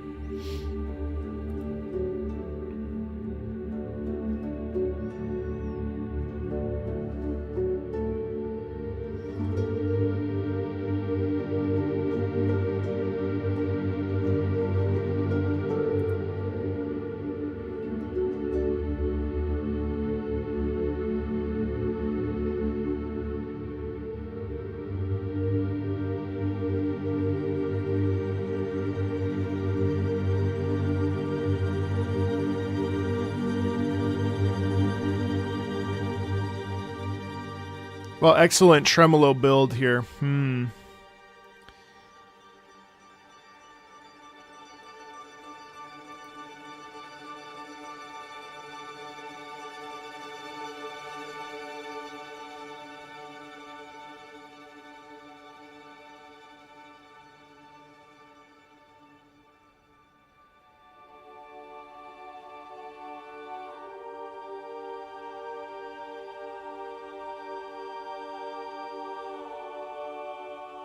Oh, beautiful, bright ah vowels there. Are they?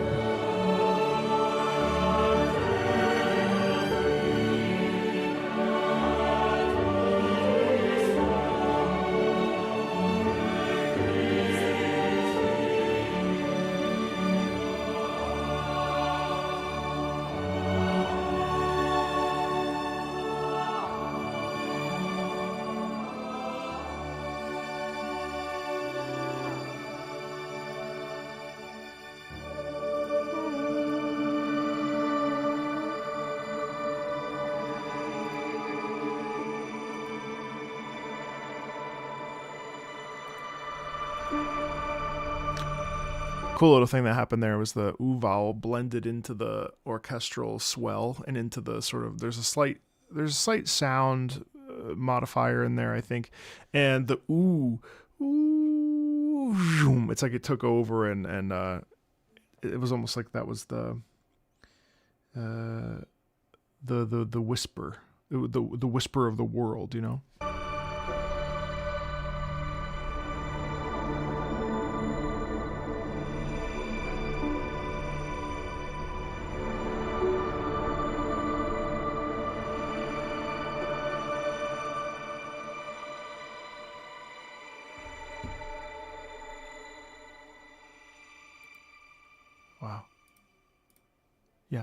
Sonder, 36 seconds.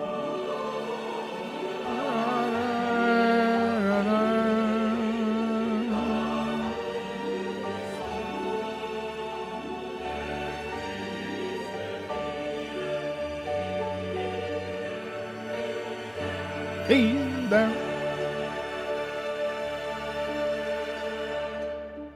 Don't you love that? The column of sound that a choir can produce is so elegant and so unique, I think. It's just not really something that we generally hear very often outside of like choral settings, right? But the column of sound where everything is unified, moving in unison, there's nothing really like it because it's so pronounced. It's so strong. It's gorgeous. It's gorgeous. And the harp kind of slowing down. Actually, that sounded like a victory theme almost. All right, great friends.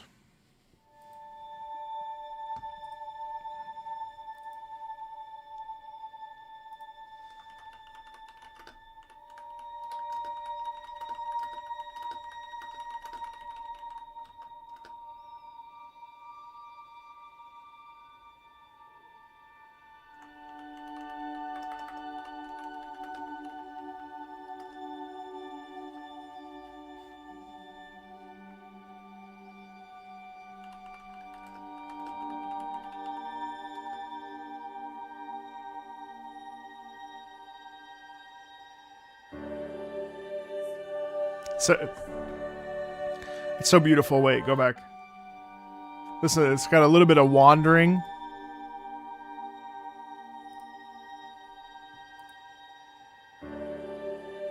Right. So that's excellent. So there's a type of there's a sustain in the upper register in the strings, right? And then out of nowhere,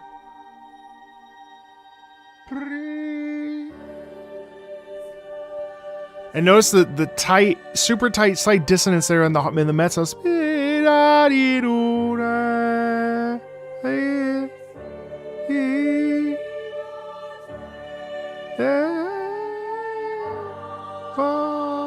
Wow.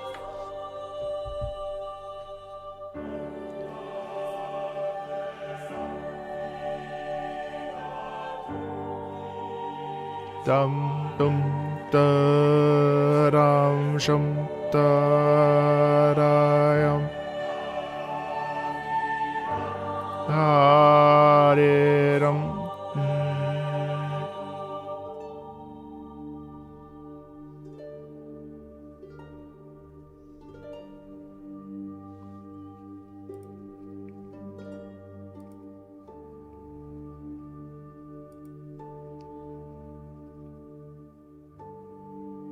Note that is the dum dum dum dum. That thing that we hear in the underneath is it's interesting. So we pull back here and we have the cello. We have the bass and the cello and the harp. The harp is interesting because it's very ethereal and feels like the twinkling stars, right? But then underneath, bum bum bum, as it supports that harp. It's so lovely. Then we have big chords there. Random. A little bit of. Okay. Oh.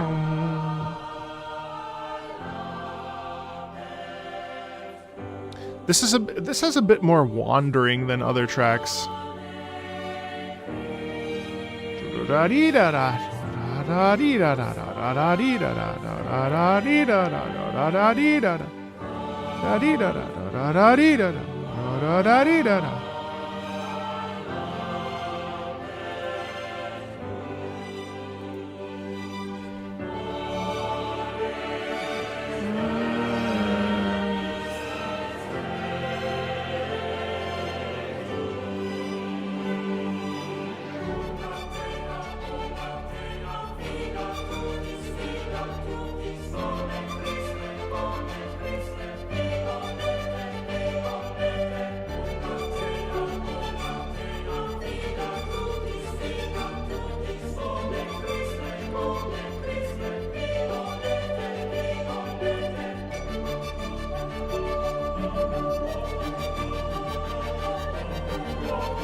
climbing.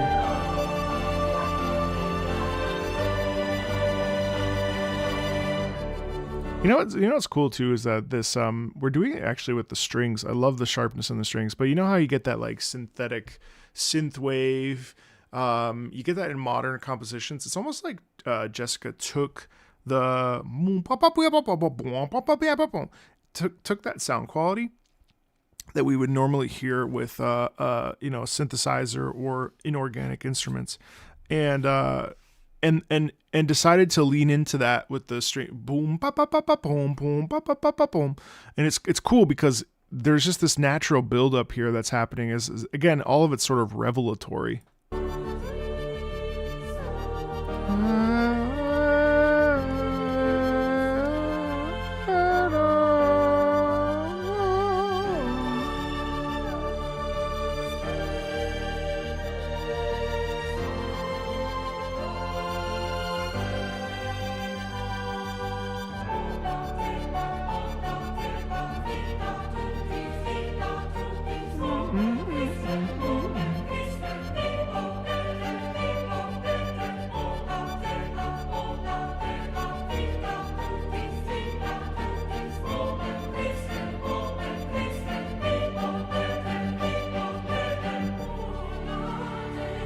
Wow.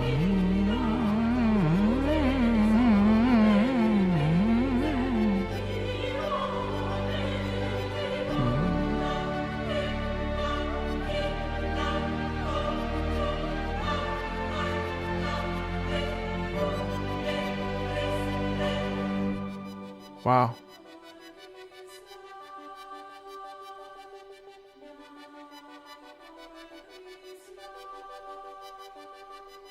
See, now it's synthetic. Huh.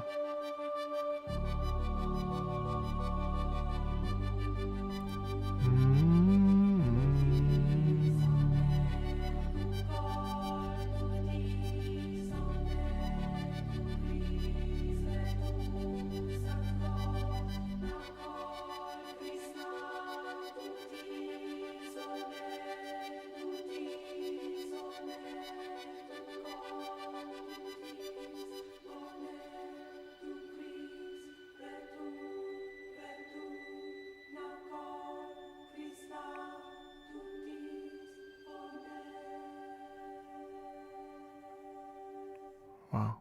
Wow. That ending is so stark compared to the rest of it because we pull away from the synth and the violin and we're just bum bum bum bum bum bum. It kind of like fades away.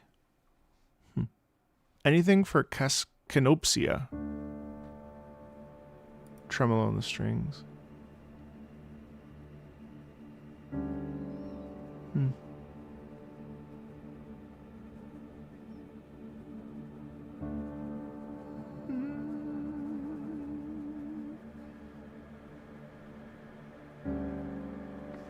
Oh, thanks, Umbra. Appreciate it.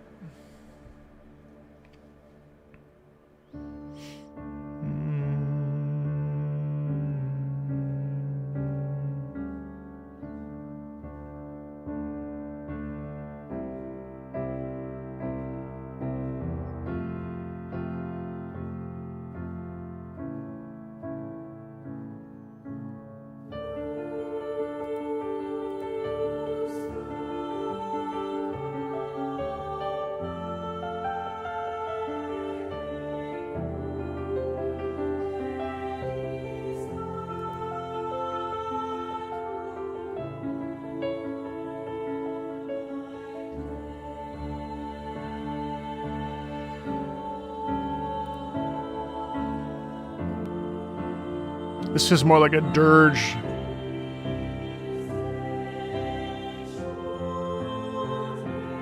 Doom, doom, doom.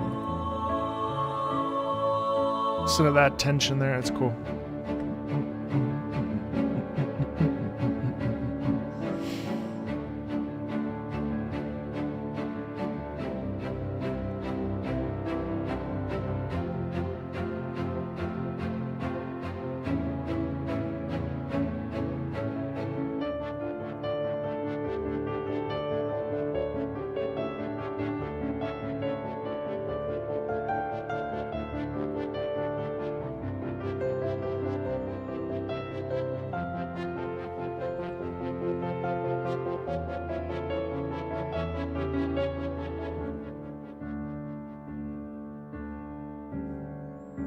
So it alternates between hope and loss. That's gorgeous. Especially because these chords right here are, it's just, you know, pulsations.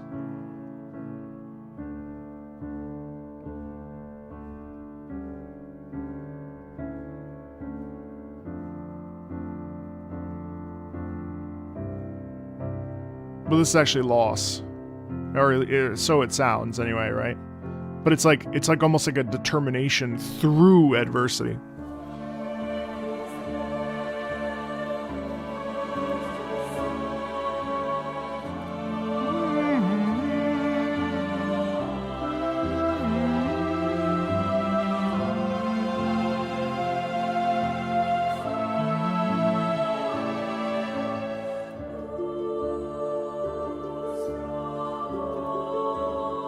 It's almost like there's a bit of like anxiety.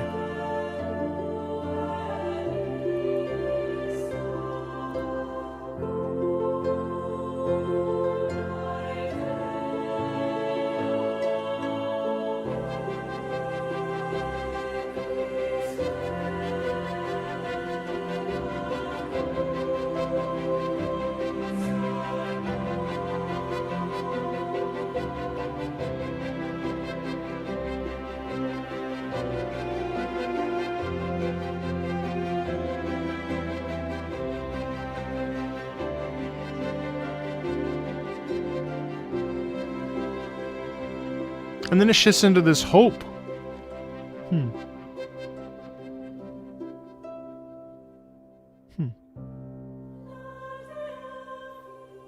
Oh, that. This is the song.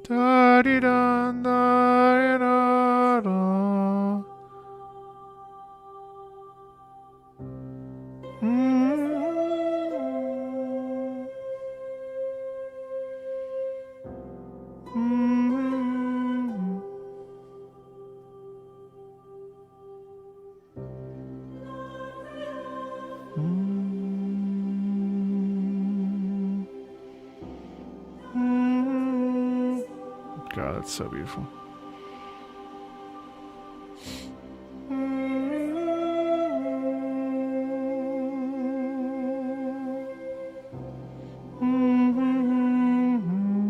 God, isn't that so lovely? My God. That is so beautiful. Oh my God, that's so beautiful.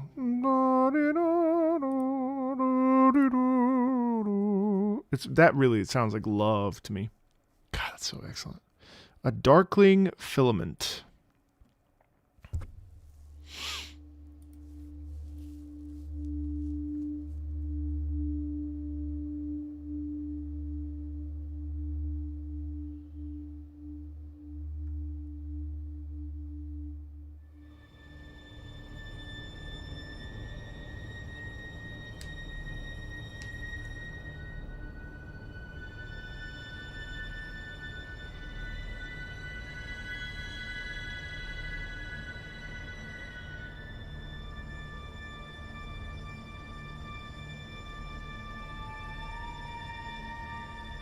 Huh.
Wow.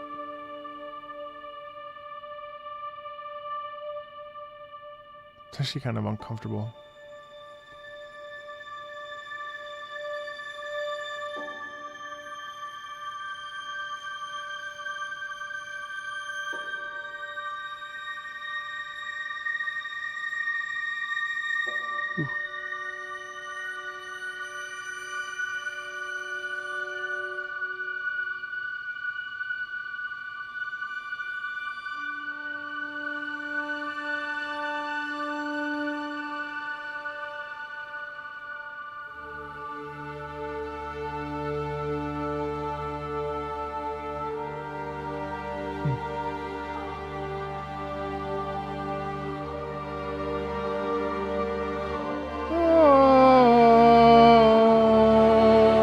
Oh my god.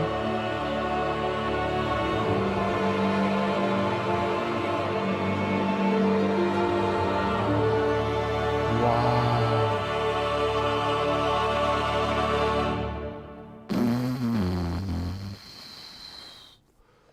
It's fucking ascending, dude. Oh my god.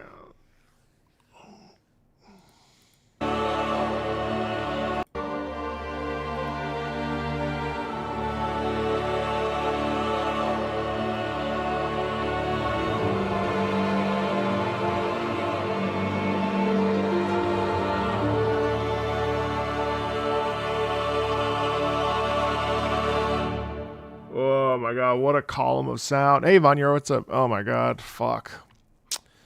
Ooh, our first singing. I've heard this too.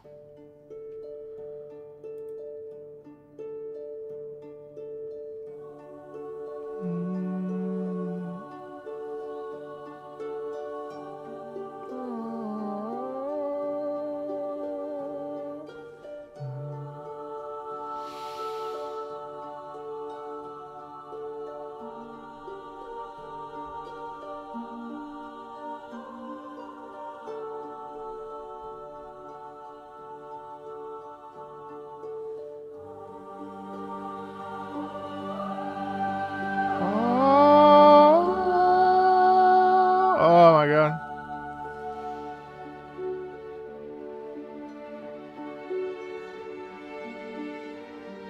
Love that. Daddy.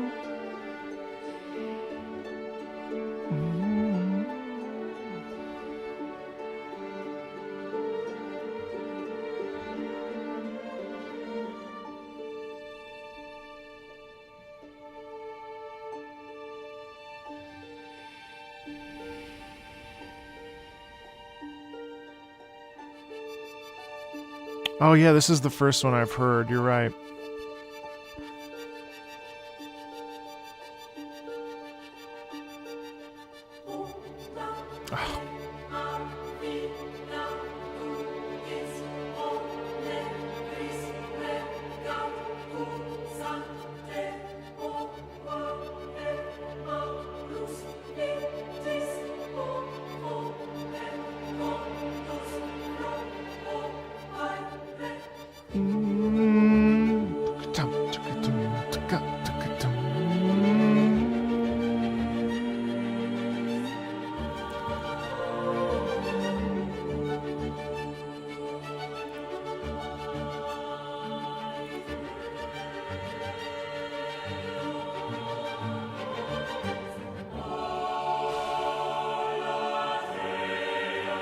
Listen to that. Jeez.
Hey Maverick, how are you?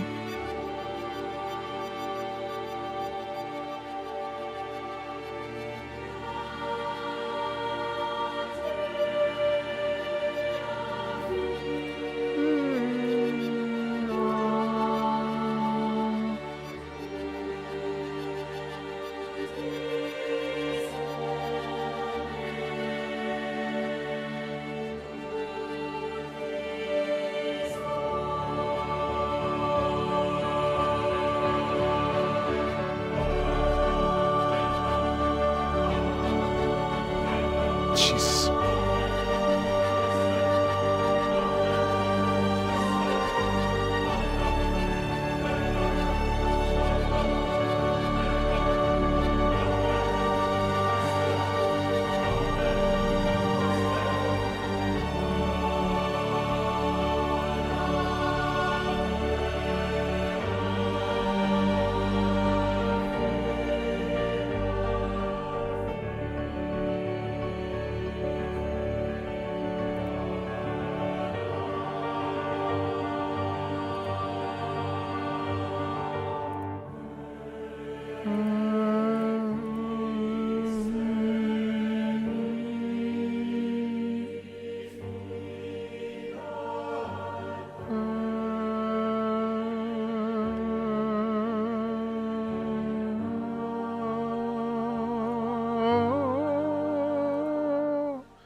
It's such an excellent piece. This is absolutely a piece that could it just doesn't need context. It doesn't need anything. I mean, it's like it's really is just divine. It's exceptional. It's exceptional. It's perfect. It's oh God. It's so beautiful.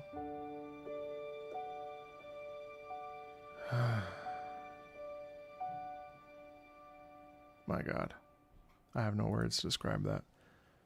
It's just like listening to like, it's so good. Oh my God.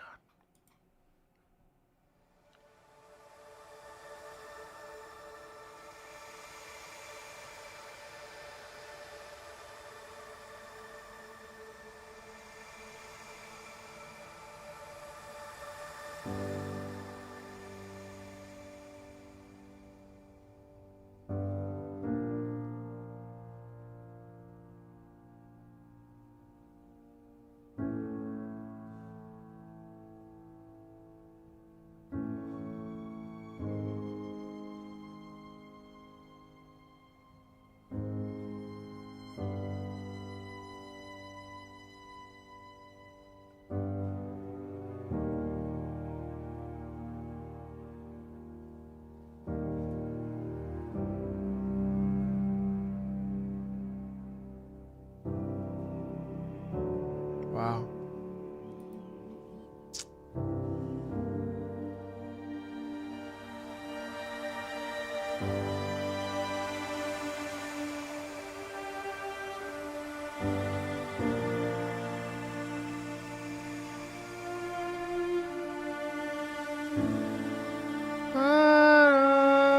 I love when they do that. This sort of suspension down.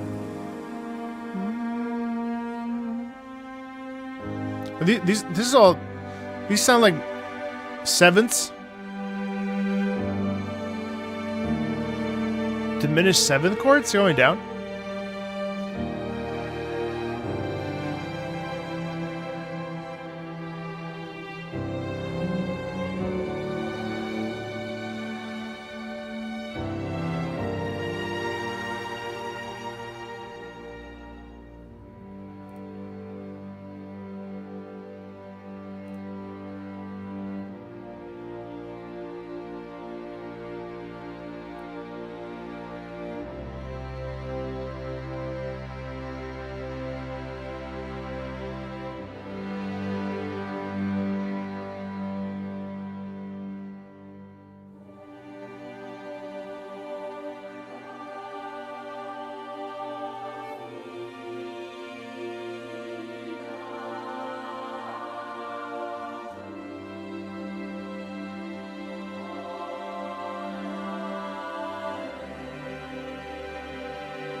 Love the tenor. Oh,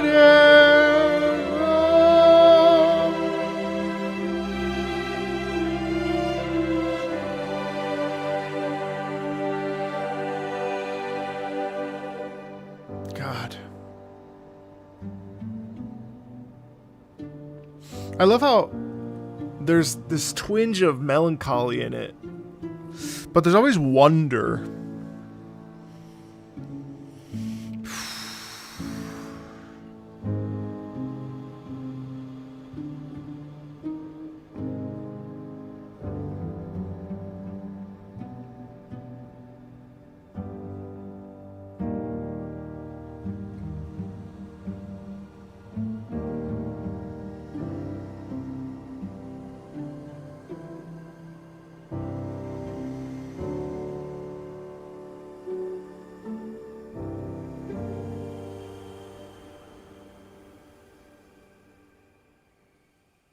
Jesus Christ.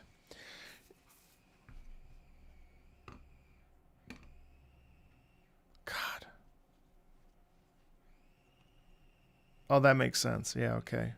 I love how vast everything feels in this.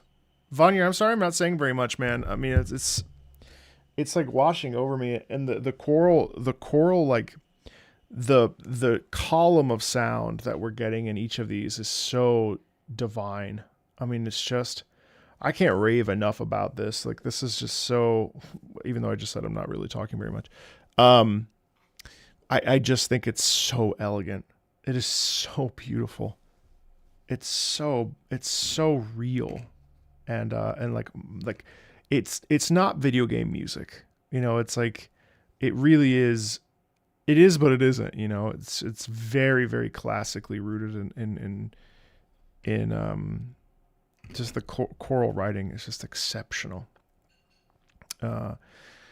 Hey Thunder, what's up? All right, so The Leaving. So obviously there's a little bit of synthetic, but it's in such a way, like this particular motif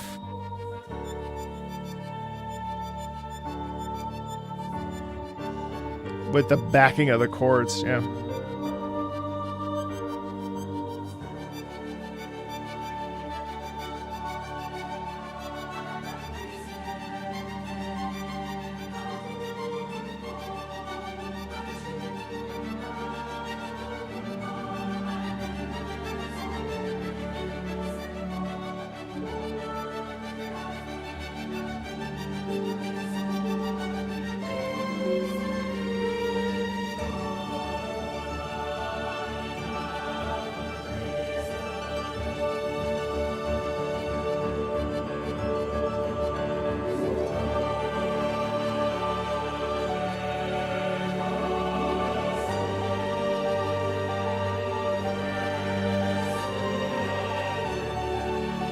Ba-da-dum, bum, bum, ba-da-dum, ba-da-dum.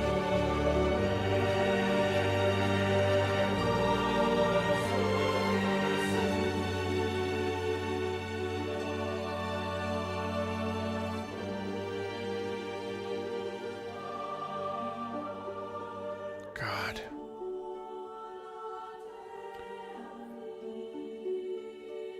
I will say, well, hold on. I have a thought that just popped in my head.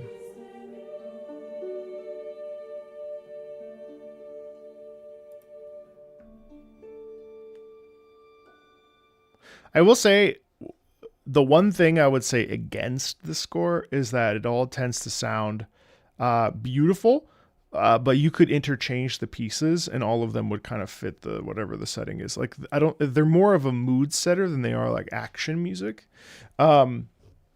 So they do have a tendency to sort of blur together slightly, as now that I'm listening to them in a row. But it's so excellent, my God. Impact hypothesis.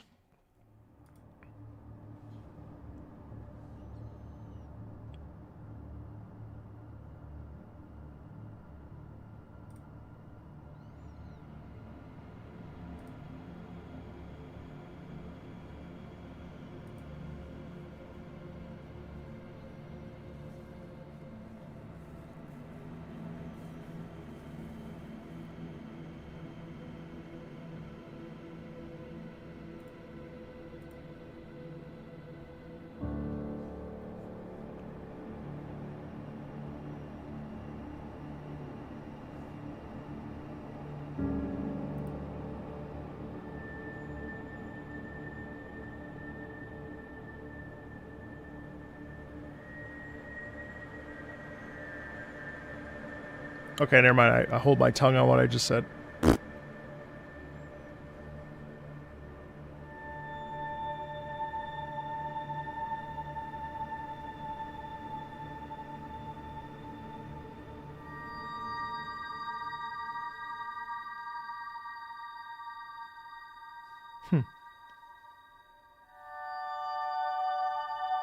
It feels like floating through space, you know, like you turn to your right, it's like that interstellar moment where they pass by the black hole.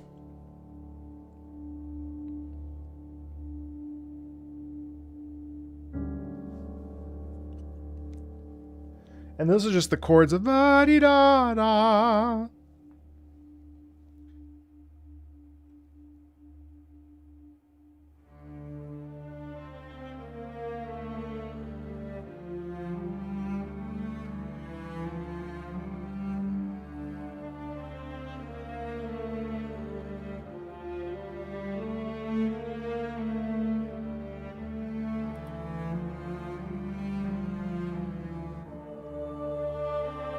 Wow.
Wow.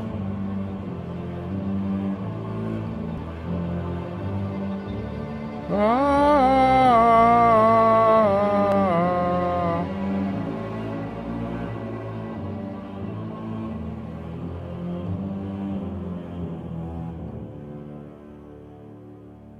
Wow.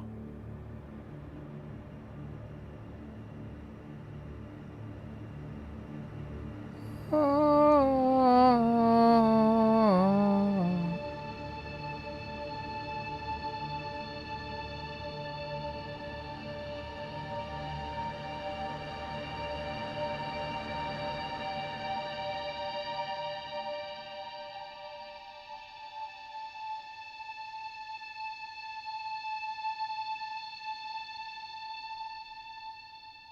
Wow.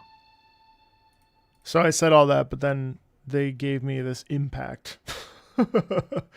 This is terrifying. And it's interesting how throughout this, the vocals the vocals that have been so big and so like embrace worthy and huggy and you know had a wonderful energy to them. Now on the flip side, we're left with this you know this sound of decay and oh,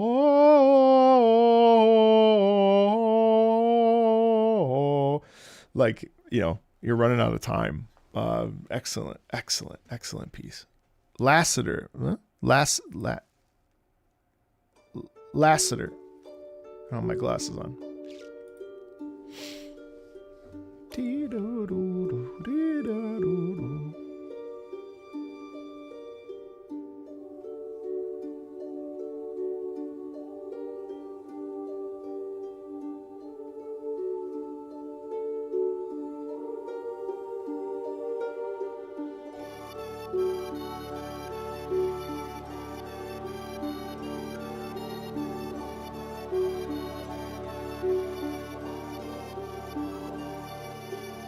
Whoa.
Love the tremolo strings, holy shit.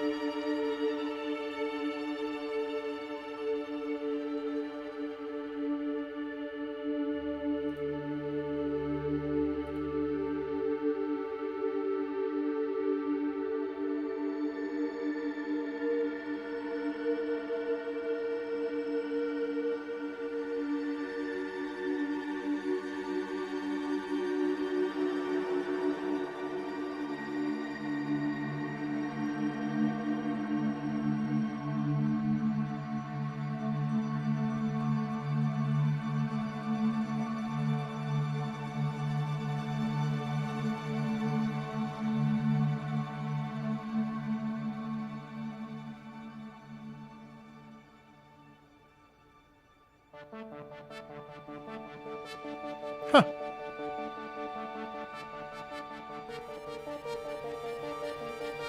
A music note popped up when you liked the stream? What? That's cool.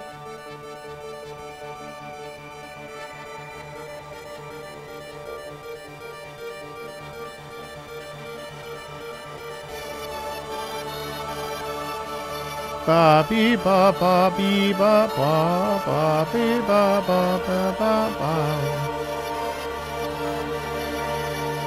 Ra da da da ya da.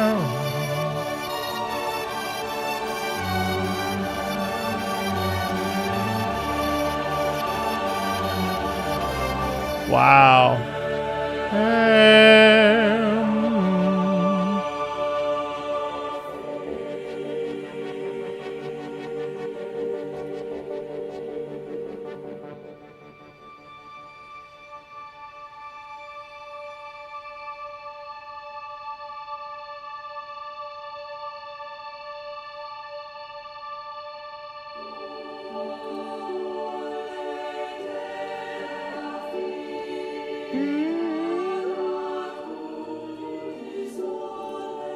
Listen to, oh my god, that's so great. Da dee da.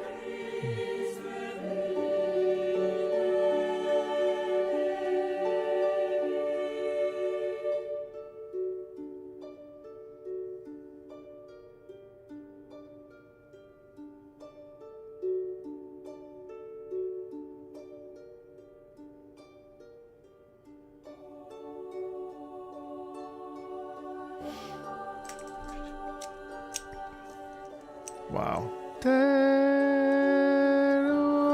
Oh my god, I love the suspension. Wow.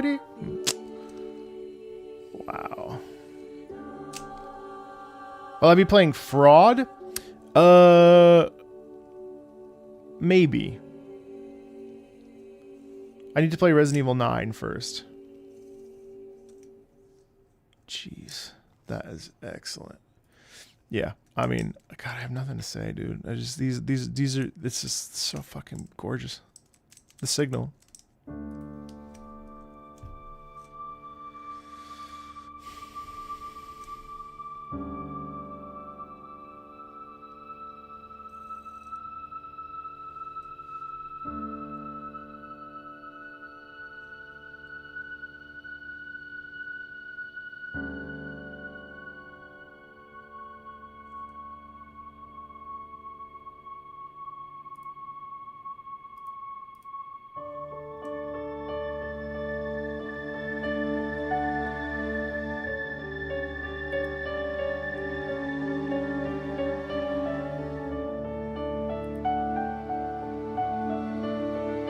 It's, you know, it's interesting. It's interesting too because we there are several tracks in this, but this is the first one that I'm really tuning into. That the beginning, it almost feels like a piano, like a modern piano sonata. You know, like a modern piece of piano classical music where we have the aesthetic in there in the back of this. You know, the feeling of this still have like a little bit of that sci-fi thing, but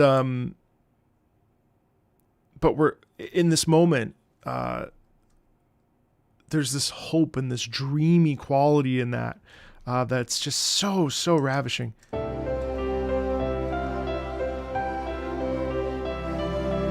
Yeah, and part of that is because of the doubling with the piano and the strings, right? So the piano is forward in the mix, I think, and so the piano is like the front of the pack.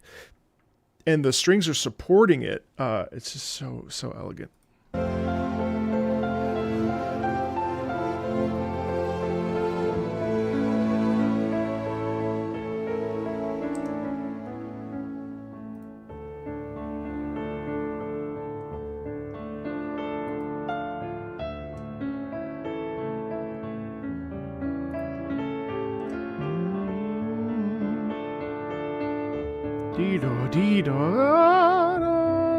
Oh, it doesn't do it.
It's so honest. That has a sound of honesty in it, doesn't it? It's very pure.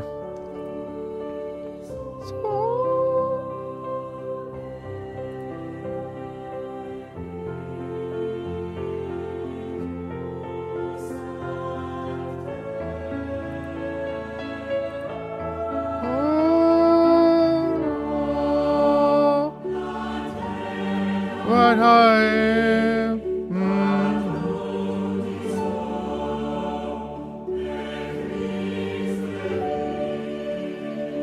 So she has a tendency to do this. This is not the first track. There are several other tracks that do this, where at the very end we come together and we unite in the column of sound. Ba beep ba ba ba ba beep ba beep. It almost has a liturgical, religious. Those undertones are definitely there. It's just so beautiful.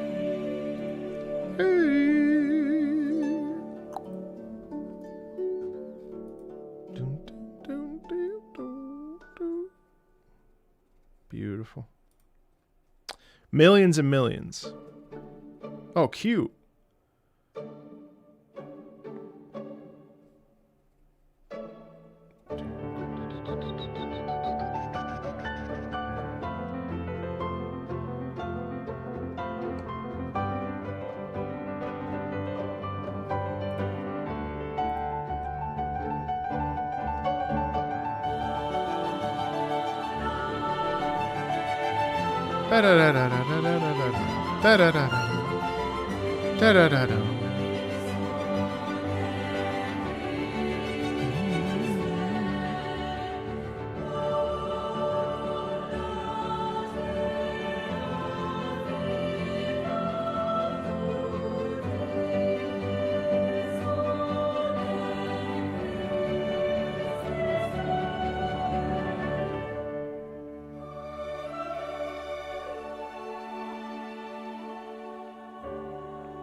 I love how innocent that sounds there.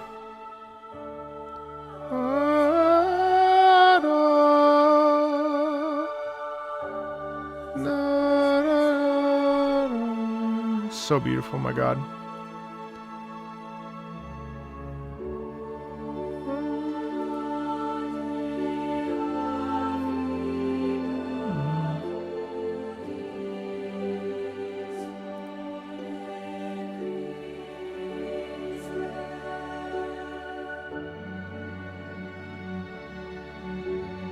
Da-dee-da-dee-da-dee-da-dee-da-dee-da.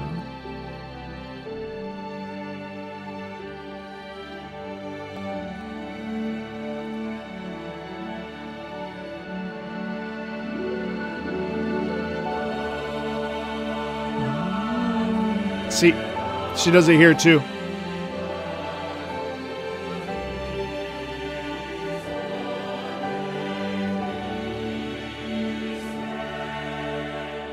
The lower, listen. So the lower men are always ending up and supporting. They rarely are on their own, but listen to how there's this beautiful this melody that this is the second of the two. There's two motifs that repeat throughout this, and this is the second one. It's just so joyful. Listen.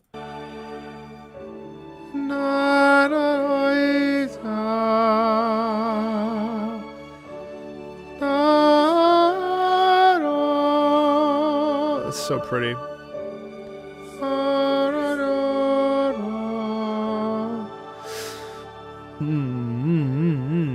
Love that.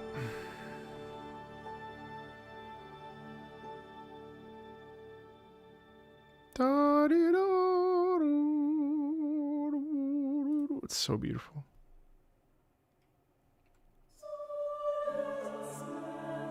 So let us melt. The first song with lyrics too, mind you.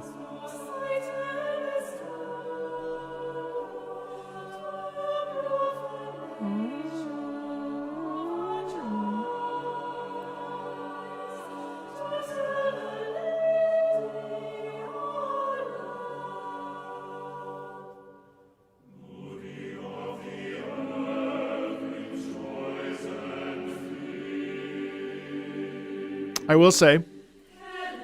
will say this song and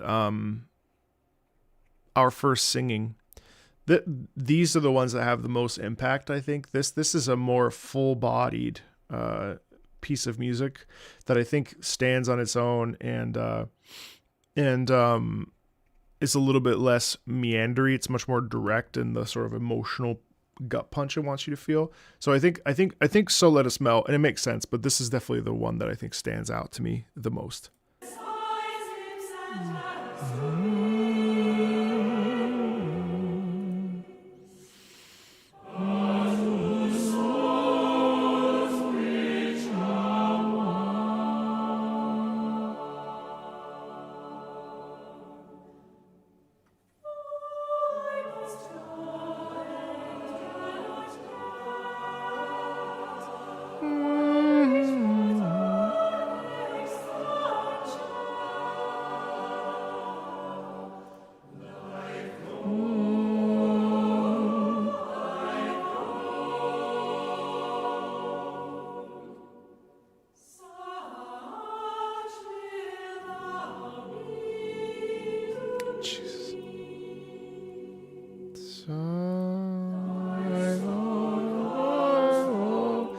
These are very open chords.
let us melt. Oh my god, so wait, go back.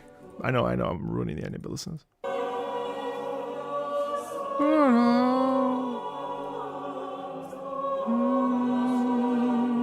So let us melt. And it actually feels like we're like slipping through and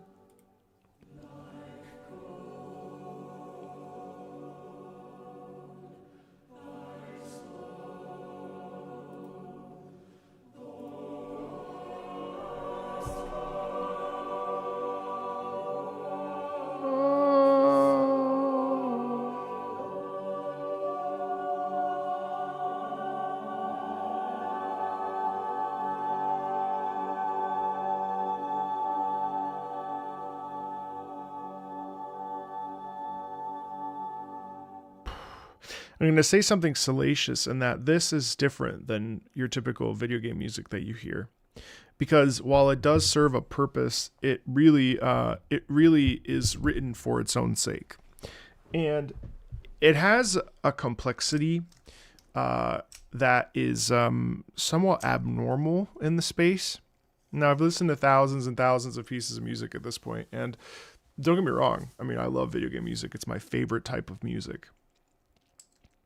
But So Let Us Melt and Jessica Curry's compositions here transcend the medium and deliver us something that's more complex than the typical thing that you would hear in video games. In terms of the choral writing, it doesn't default to the Rite of Spring or trying to borrow from Carl Orff's Carmina Burana or this, that, and the other. It has its own identity. It's a piece of music that 15 tracks that you could put in a concert hall next to Eric Whitacre or any modern choral composer, and this would blow their minds. You know, this similarly to Christopher Tin with Baba Yetu and Sogno di Volare and Austin Wintory's music. There's a distinction here, a little bit of a difference, and I can't put into words why exactly, as I'm working on that in my time to try to figure out why I feel this way. But the complexity in writing here is just sublime. It's just excellent. So with that, thank you, Vanyar, for having me sit down and listen to this. I know this was a long time coming, and I appreciate your flexibility. Yeah, just what an excellent piece of music. Just beautiful. I mean, just beautiful from start to finish. I really vibe with it. It just hits. It's just so excellent. Yeah. It's just beautiful, man. I don't know. I don't have anything else. This is excellent. So with that, thank you, Vanyar. Thank you, Jeff, earlier. Two very distinct pieces of music, but very, very, very, very fun to listen to. And yeah. Thank you so much for being here on this live stream. We'll be back later today at 5:30 Eastern and listening to the worst video game music of all time, ranking them and having ourselves a little bit of a battle. The rest of the week looks pretty good. Tomorrow we'll be doing our Patreon live stream after I stream Wuthering Waves 3.1. And then on Friday, I will be streaming Resident Evil Requiem. So that's the game plan. And then I'll also be doing that on Monday. Yeah. Thank you so much. And I'll see you guys later, okay? Feel free to check that out later today. Bye, guys.